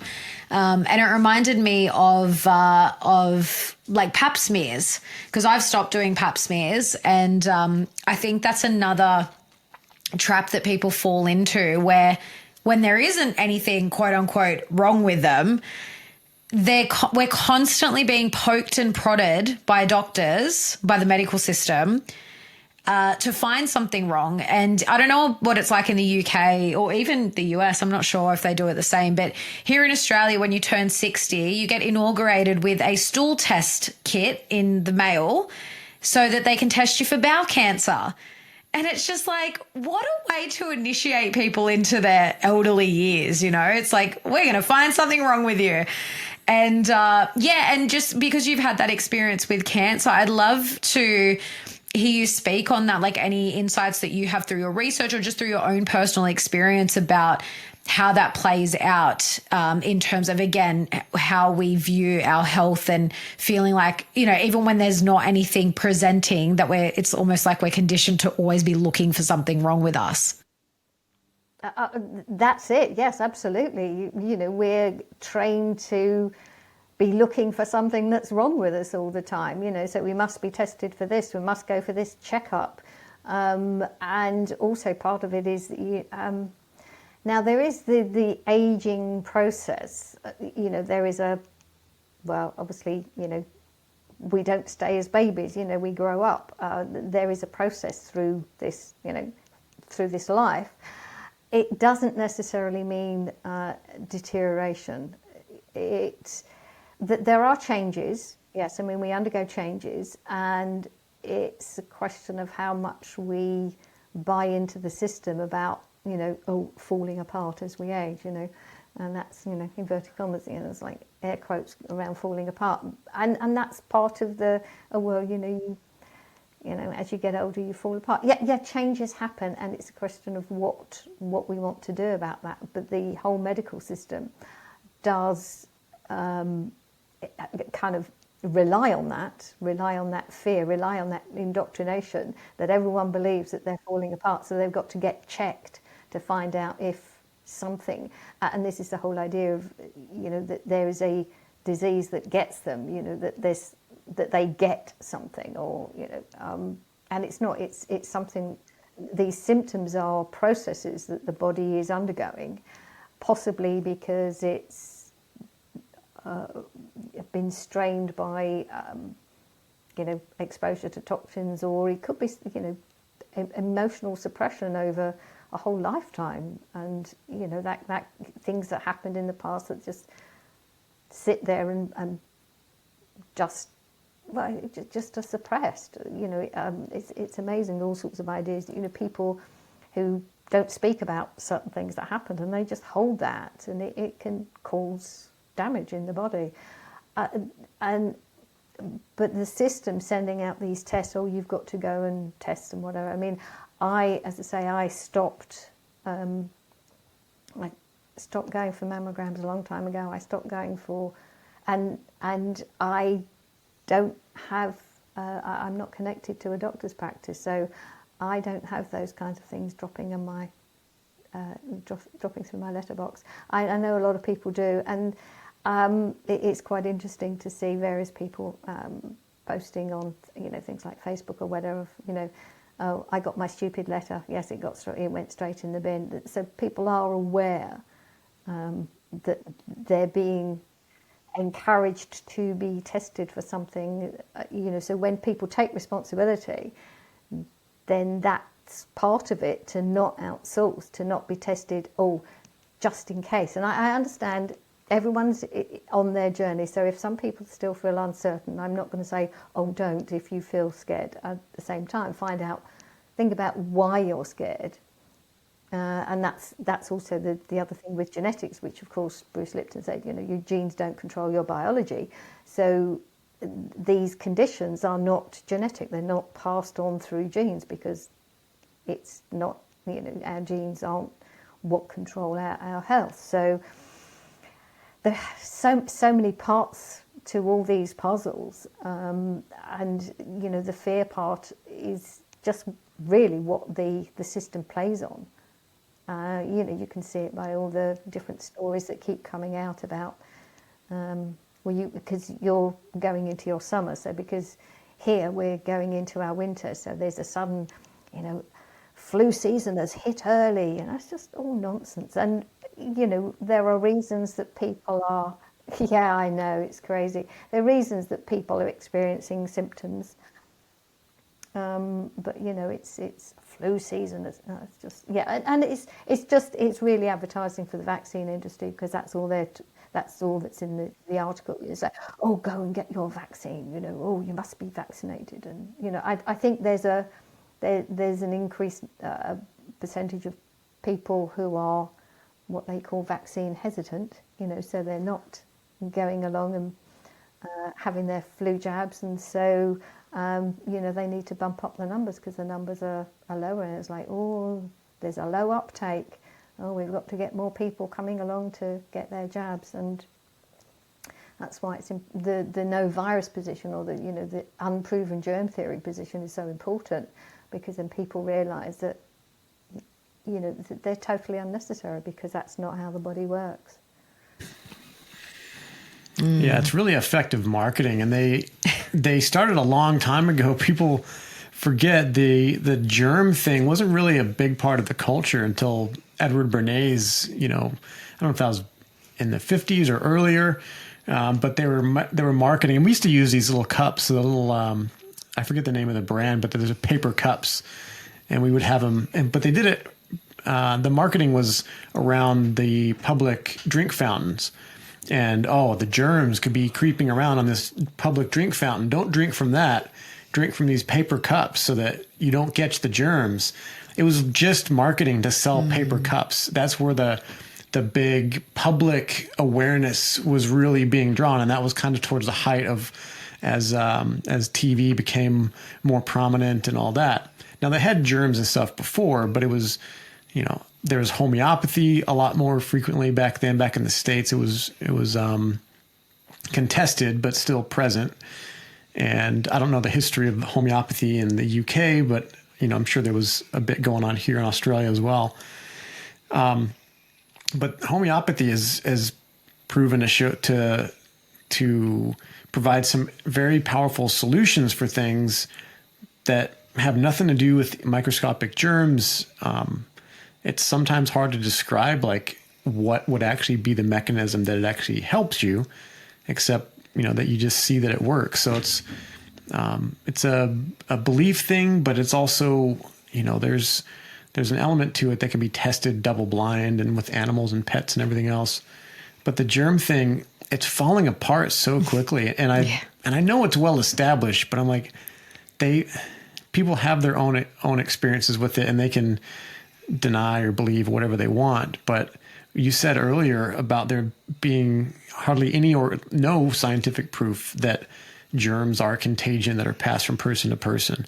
So I wonder if you could expand on that a little bit and just, maybe point to, where that idea came from. Because early on, like that book back in 2010, that's probably the earliest that I've heard people laying out kind of like an in-depth exposure of this. But, what kind of keyed you into the idea that germs weren't really causing, so to speak, illness? Yeah, and I want to know, what do you tell people when you come across them and they go, what? Germs don't cause illness and viruses don't exist. If you have a little spiel, how do you explain that to people? Well, I start with the burden of proof lies with those who are proposing a theory or making a statement. So, what we've been doing for the last few years is falsifying the statement that germs cause disease, because when you actually go back into the history, and I mean, a lot of people have been talking about the foundational papers, and once you look into it, you realise that what is said within, or what is written within those papers, doesn't actually provide the proof that it's claimed to do. But it's almost like what we call here Chinese whispers, that something was started and it just gets carried on, and it starts becoming something different. It's not that. It's a very, very useful tool, as you say. Fear of germs means that we can sell you X, Y, Z.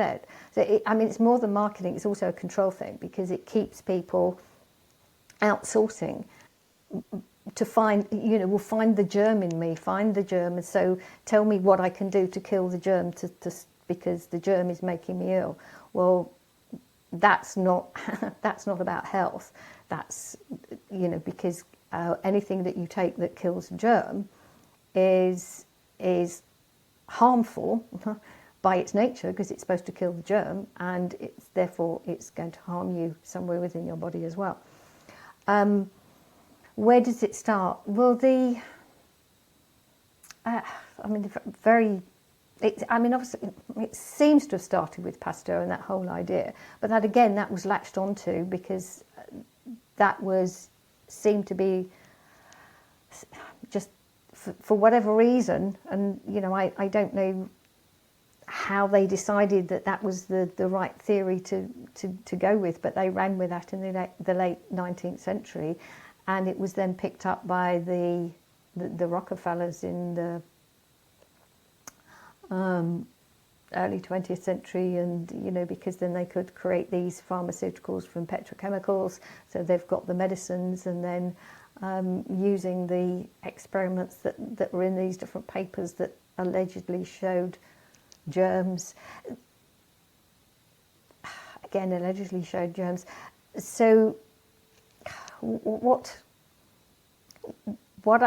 I don't say this is proven. It's to say that isn't proven, and so because that hasn't been proven, that isn't an answer. And there were, I suppose really some of the studies were the ones that were conducted during the so-called Spanish flu, 1918 flu. Around that time, there were many different studies where they were trying different ways to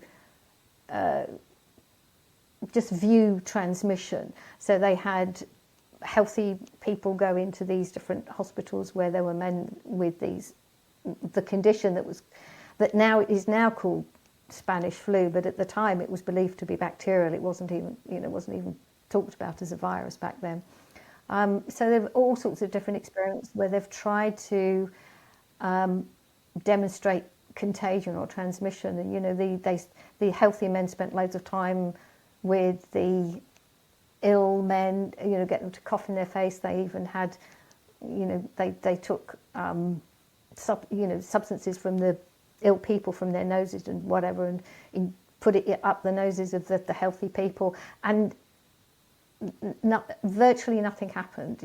None of the healthy people became ill as a result of all these different ways that they were trying to demonstrate contagion and transmission. I mean, there's also there was the research unit in England. I think it was called the Cold Unit, something like that. Again, if you're aware of Daniel Reuters and his book and Can You Catch a Cold, there are loads of studies in there where they are trying to demonstrate transmission of some description, and they've tried many different ways, and none of them actually the healthy people do not then present the symptoms that are associated with the illnesses that they're supposed to get. So, and when they refer back to even the older studies, the allegedly originating studies of the things like rabies, where they said, proved rabies. And when you look at the experiments, they're just doing some horrendous things to animals and injecting,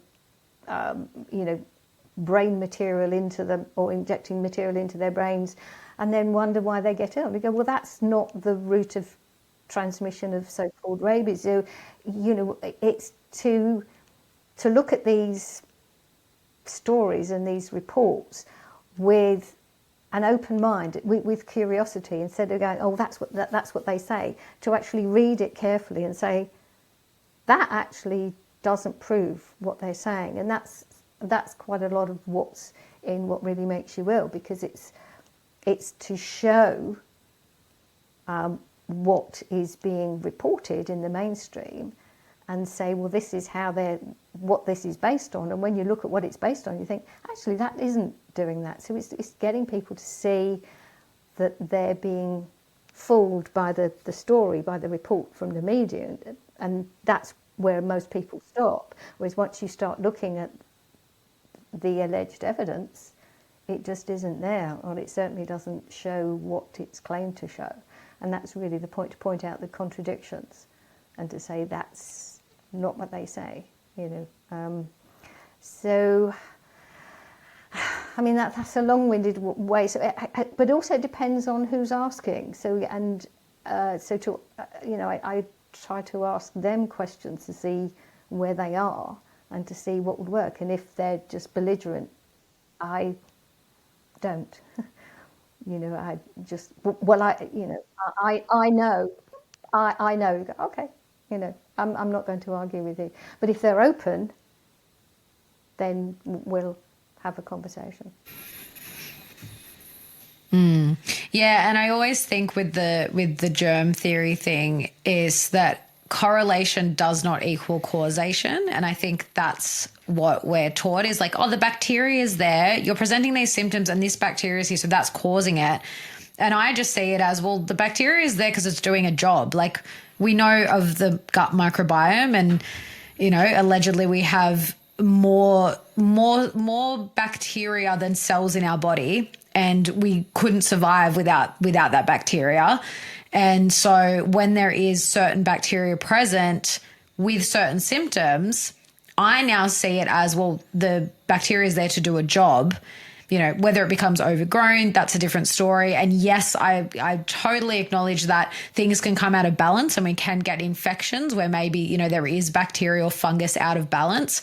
But again, it's like, that's a whole paradigm shift for people to go from, well, this bacteria is there, so it's causing the issue, to, oh, this bacteria is there doing a particular job for whatever's presenting.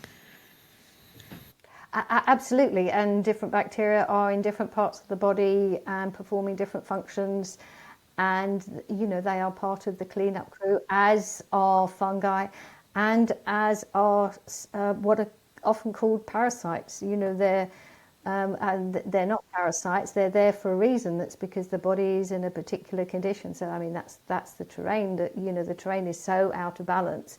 They're there to balance the terrain, and people say, well, get rid of the parasites.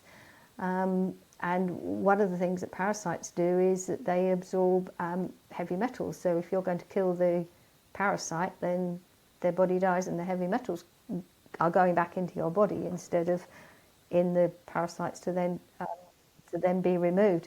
So yes, and again, something that's really out of balance, there will be more bacteria, but again, the bacteria are still not the cause. They are doing their job, and they change into different forms according to the environment and according to what process they are actually helping to clean up. And when that becomes overloaded, then there's a move into the fungal form, which is why many people who take antibiotics for a long time can end up having what's called a candida overgrowth, or just candida. That's because the situation hasn't been improved, because taking antibiotics is killing.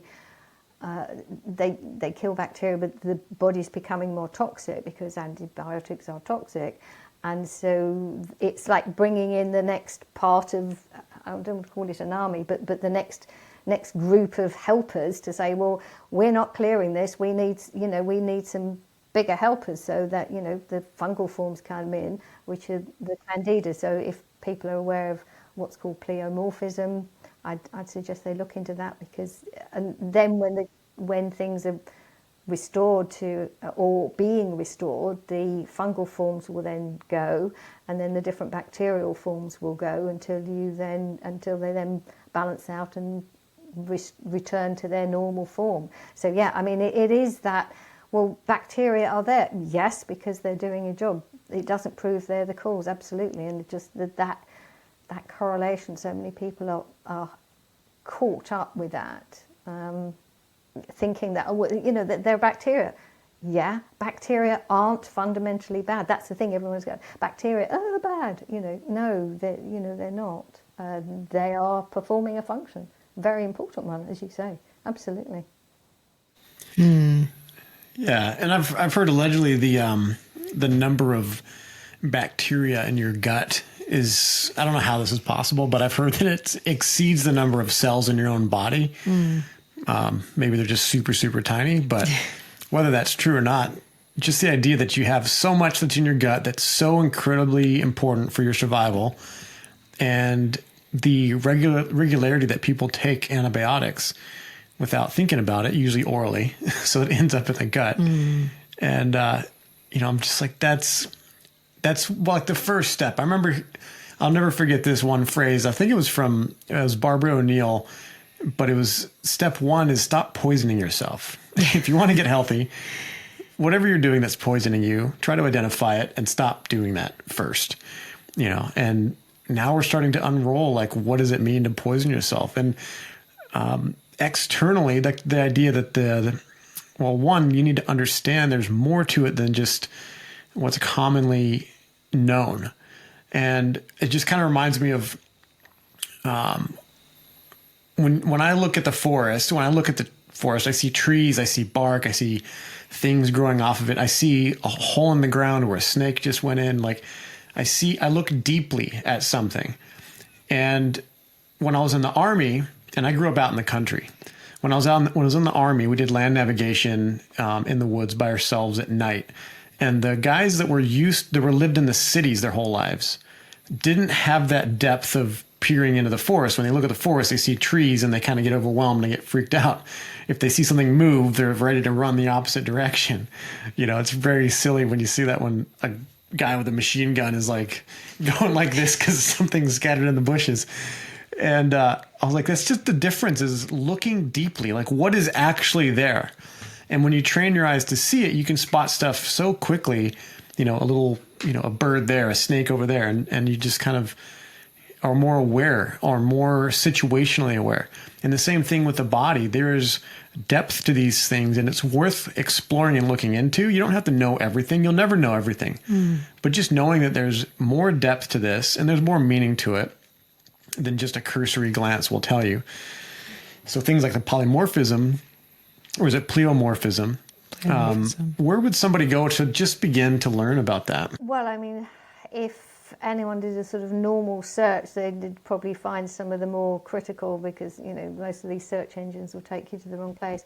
One of my podcast episodes was with Dr. Marisol Arce, whose book Germs Are Not Our Enemy. And she talks about that within her book. She's also got a Substack. It's not looking for the mainstream explanations, because they're not keen on people understanding pleomorphism, which for good reason, because then we'd realise what's actually going on in our bodies. And the other point that you made is so good, that the people who aren't used to being in nature, I mean, that's one of the things, that we're being disconnected from nature, and so we don't. And indoctrinated to see nature as being, if you like, our enemy, so which I think could be part of sort of what they're doing now to keep us out of nature, and scared of animals because they can spread disease. Again, this is all another reason why I'm just keep telling people about the problems with the germ theory, because it's the idea that we can catch diseases from animals, which is just not the case. The reason animals have health problems is because of how they're treated or what's going on in their environment. Even wild animals, because they could be sprayed or something, spraying on stuff going on, or they could be trying to kill mosquitoes or something. So they're using toxins in the area, so that will affect the wildlife in that area. So again, it's and as you say, it is learning to see things differently, to come out of that very narrow view, and this is all part of it. And absolutely, nobody can know everything, and be curious to keep looking at. Okay, another question comes up and go, okay, I wonder. Be curious, and not because we're expected to. Or we expect to know, to find the answer, the answer. And it's to say, well, maybe not. There are a lot of things we don't know. And it's okay to say, I don't know. It's like, what do you mean you don't know? No, I don't know. I agree with all that. Yeah. Yeah. Before we wrap up, Dawn, I really want to touch on this because I know actually it was the most recent thing I watched of yours. I think you were on the Living Free Movement platform was where I saw it, but I had seen you popping up a few places talking about assisted dying. And the reason I actually want to bring it up is because just over the weekend we were talking to someone that was telling a story about a family member who went through the process of assisted dying here in Australia, in Victoria. And I didn't even think that it was legal here, but apparently in Victoria it is.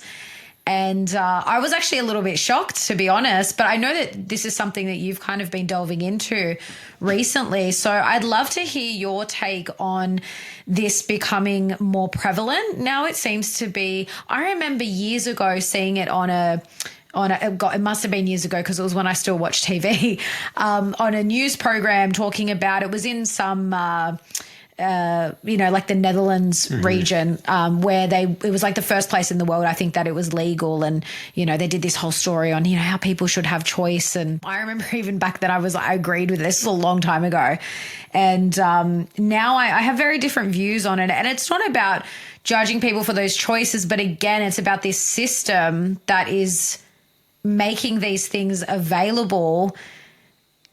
There's something about it that feels quite nefarious to me, but I'd love to know like what you've sort of looked into and what you're finding in this area.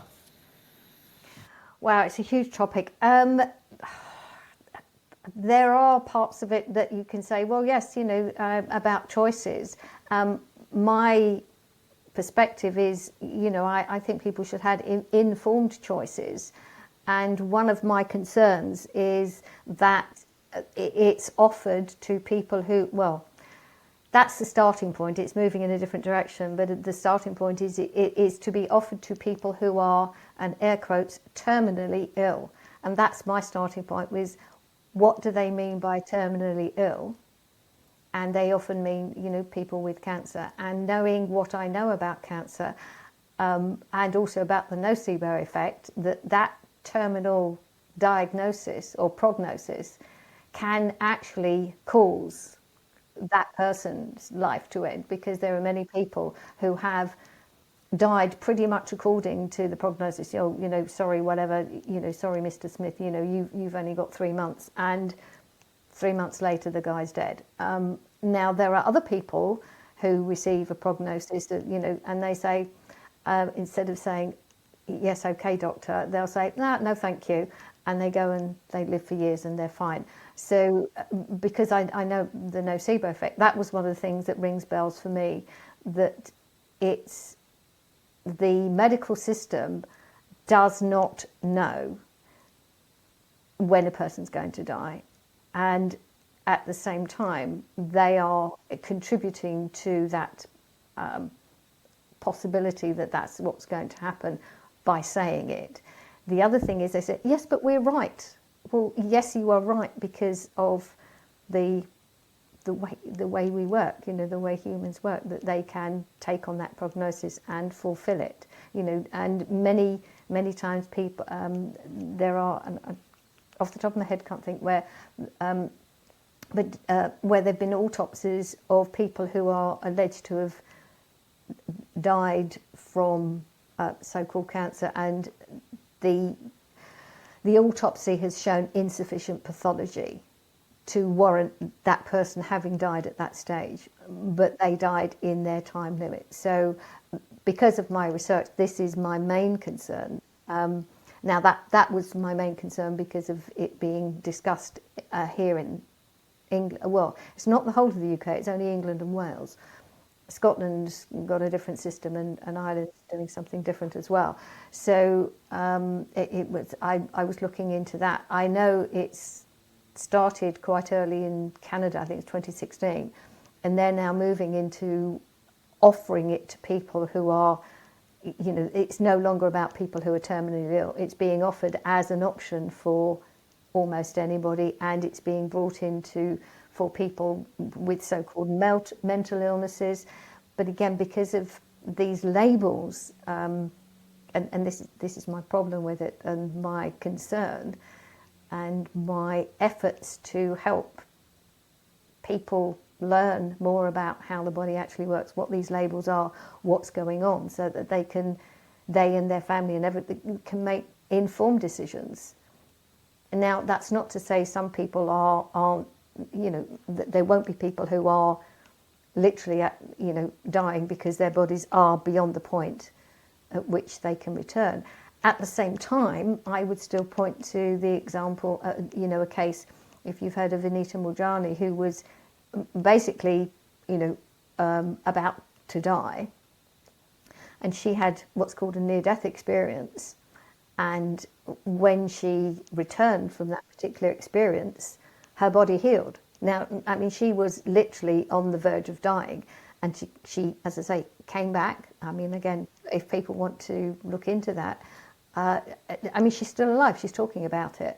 She recovered from, as I say, that would have been, she would have been regarded as terminal, having a terminal illness. I mean, she literally was, on the verge of dying, and she's still alive. She's come back. Her body's healed, because whatever it was that she experienced in that near-death experience changed something in her life, in her body. It was not just physical, it was, psychological, spiritual as well.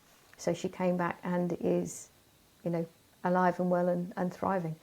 So again, my concerns about what these prognosis and what we are told by these external sources. So, I mean, that's my main concern. I mean, it's a huge subject, but that I think is the kind of key point of where I thought, no, I've got to write about this.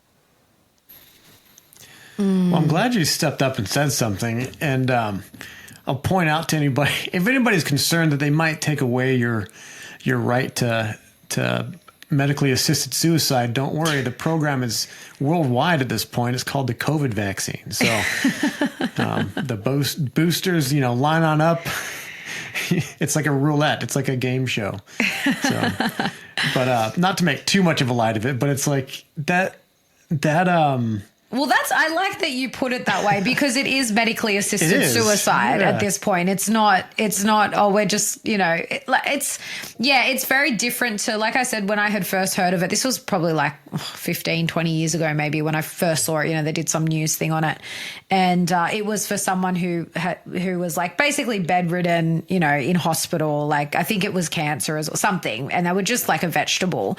And of course, that's how they sell it too, because when they introduce these things, it's like, look, we're doing this person a service, really, because we're putting them out of their misery. But to be offering that to people with mental health illness is so unethical. And there's so many problems with that, because having been like someone that experienced quite severe depression for many years, like if you had asked me at one point if I wanted to be assisted in dying, I would have said yes. And do I feel that way now? No. Do people that suffer with mental health illnesses feel that way forever? No. There's so many issues with that now. The way that it's kind of being opened up to, like you said, pretty much everyone now. Yes, absolutely. I mean, as you say, there's so much to be said about where that's going, and but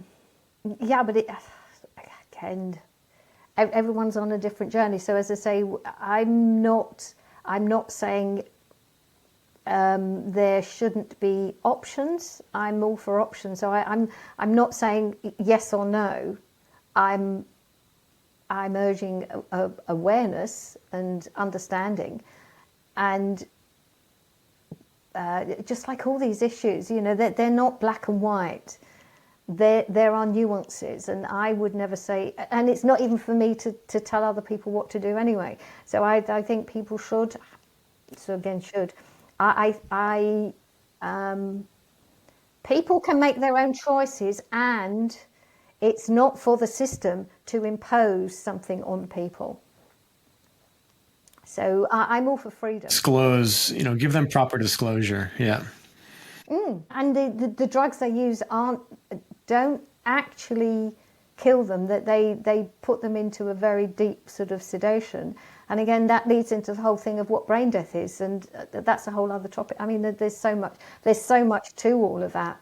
I mean, that's a whole other conversation itself. Yeah, because I would wager that there's probably some selling of organs going on with that. So that's the point, and that's where the really horrible stuff that I was just horrified when I discovered that in fact the when they harvest organs, they need to be not, that the person does not, should not be dead as such. They're classed as brain dead, and that's the point at which the organs are harvested, but they are not, that is not actual death, because if there's a case, there's a story, I can't remember the guy, of somebody who was declared brain dead and they were about to start harvesting the organs, and somebody was with him and didn't think he was dead, and somehow, I don't know, prodded him, not whatever, and the guy kind of came to, and he'd been called brain dead. So brain death is not death. There's also, his name escapes me, Paul, I think it's Dr. Paul Byrne, Byrne. I think he's been talking about this, that brain death isn't death. So, there's so many parts to all of this. And and it is, harvesting organs, absolutely. It's insane. And it's just like that. What was that experiment? It was a study in Stanford or one of these places where they had, someone of an authority figure in a lab coat directing someone to essentially hit a button and electrocute somebody else. Yeah, Milgram experiments, yes. I've looked into those. They're just telling you how the medical system works. Yeah. Yeah, because you're doing harm to somebody. Yeah. Oh, go ahead. Yeah. No, they were seeing, the response to authority. And I've looked into that, and it's very interesting. At the same time, a lot of people did, and yet other people didn't. So, it shows that we're all different. Not everyone, obeys authority. And also, a psychotherapist looked into some of those studies, followed up and found Stanley Milgram's widow, and discovered that many people who'd been part of the experiments had written to him afterwards to say that having taken part in those experiments changed their whole perspective on life, and it made them, it helped them to do things differently. So even though they kind of followed authority then, it made them change it made them think about it, and it made them change how they viewed things and do things differently. So, not necessarily all bad, and it means that people can change. Yeah. That's fascinating. That's a silver lining I wasn't expecting. Appreciate that. And it just goes to show that this is all, the programming and the indoctrination, it's all at a subconscious level. So if we're not consciously aware of it, we'll just play whatever it is out. And I think that goes to show, that speaks volumes about what happens when things are brought into our conscious awareness and we have a greater capacity for what we want to choose. Absolutely. And that's the point. It's just because we did something that way in the past, we can learn. And in a way, that's also what the whole COVID site was about, is getting a lot of people to think differently, to see things differently, and to start shifting where they are, and to bring a lot of the subconscious stuff up to the conscious, and start making some maybe different decisions, looking at things in a somewhat different way, and having that, whoa, hang on a minute, no, I'm not going to do that. Oh, well, to ask questions, and look at things differently, to have a different perspective.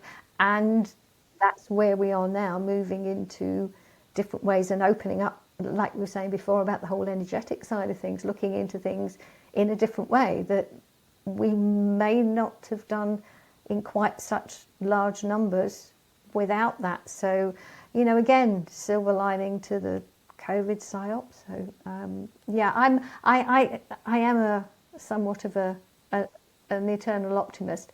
At the same time, recognizing that there's that's not denying what's going on.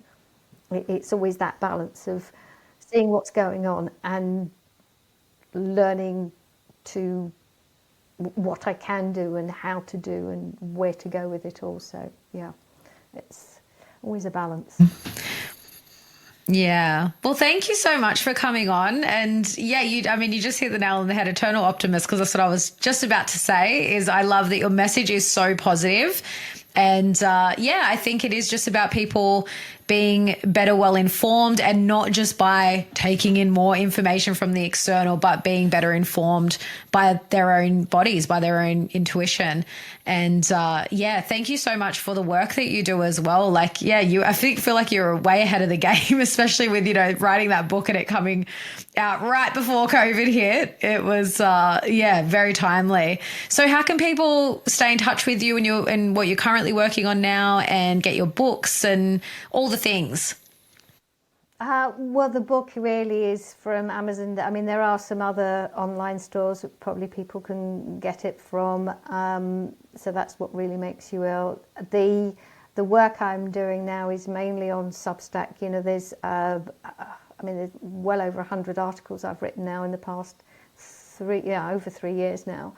And I recently started a podcast earlier this year, which is fun, having conversations. It's like, I have this conversation with this person. It's called Dawn of Discernment, and it is, helping, sharing conversations of things that help people discern somewhat, instead of just following the mainstream view, and to recognise that, we discern for ourselves as well, as you say. It's from within us and what we do. So that's on Substack. So that's dawnlester.substack.com. It's my article. It's called Dawn's Writings. As I say, the podcast is Dawn of Discernment, which is also on some of the podcast channels, the Apple and Spotify, those things. And I'm on Facebook and Instagram, but I mean, really, Substack's the main place where people can find my work, and it's possible to connect with me there as well. So thank you. Yeah. You're very welcome. Yeah, it was a pleasure having you on, Dawn, and I'm looking forward to hearing some of the people you've interviewed on there. Sounds interesting. So thank you. Thanks for tuning in to the Natural AF podcast, where we explore holistic healing modalities, mindsets, and methods that reconnect us to nature and our natural state of being. If something resonated, share this episode and see the show notes for our guest links, as well as all of our discount codes for our aligned affiliates and Natural Art Form, where we handcraft a range of organic, natural remedies to help support your body's natural healing abilities and help support the show. If you're listening on Spotify or Apple Podcasts, please take a few seconds to leave us a rating and review. And if you're watching on Rumble or YouTube, hit the like button and drop us a comment, and be sure to subscribe to our channel for the latest updates. We're not here to conform. We're here to remember what's real. So step into your power, be curious, and be natural AF.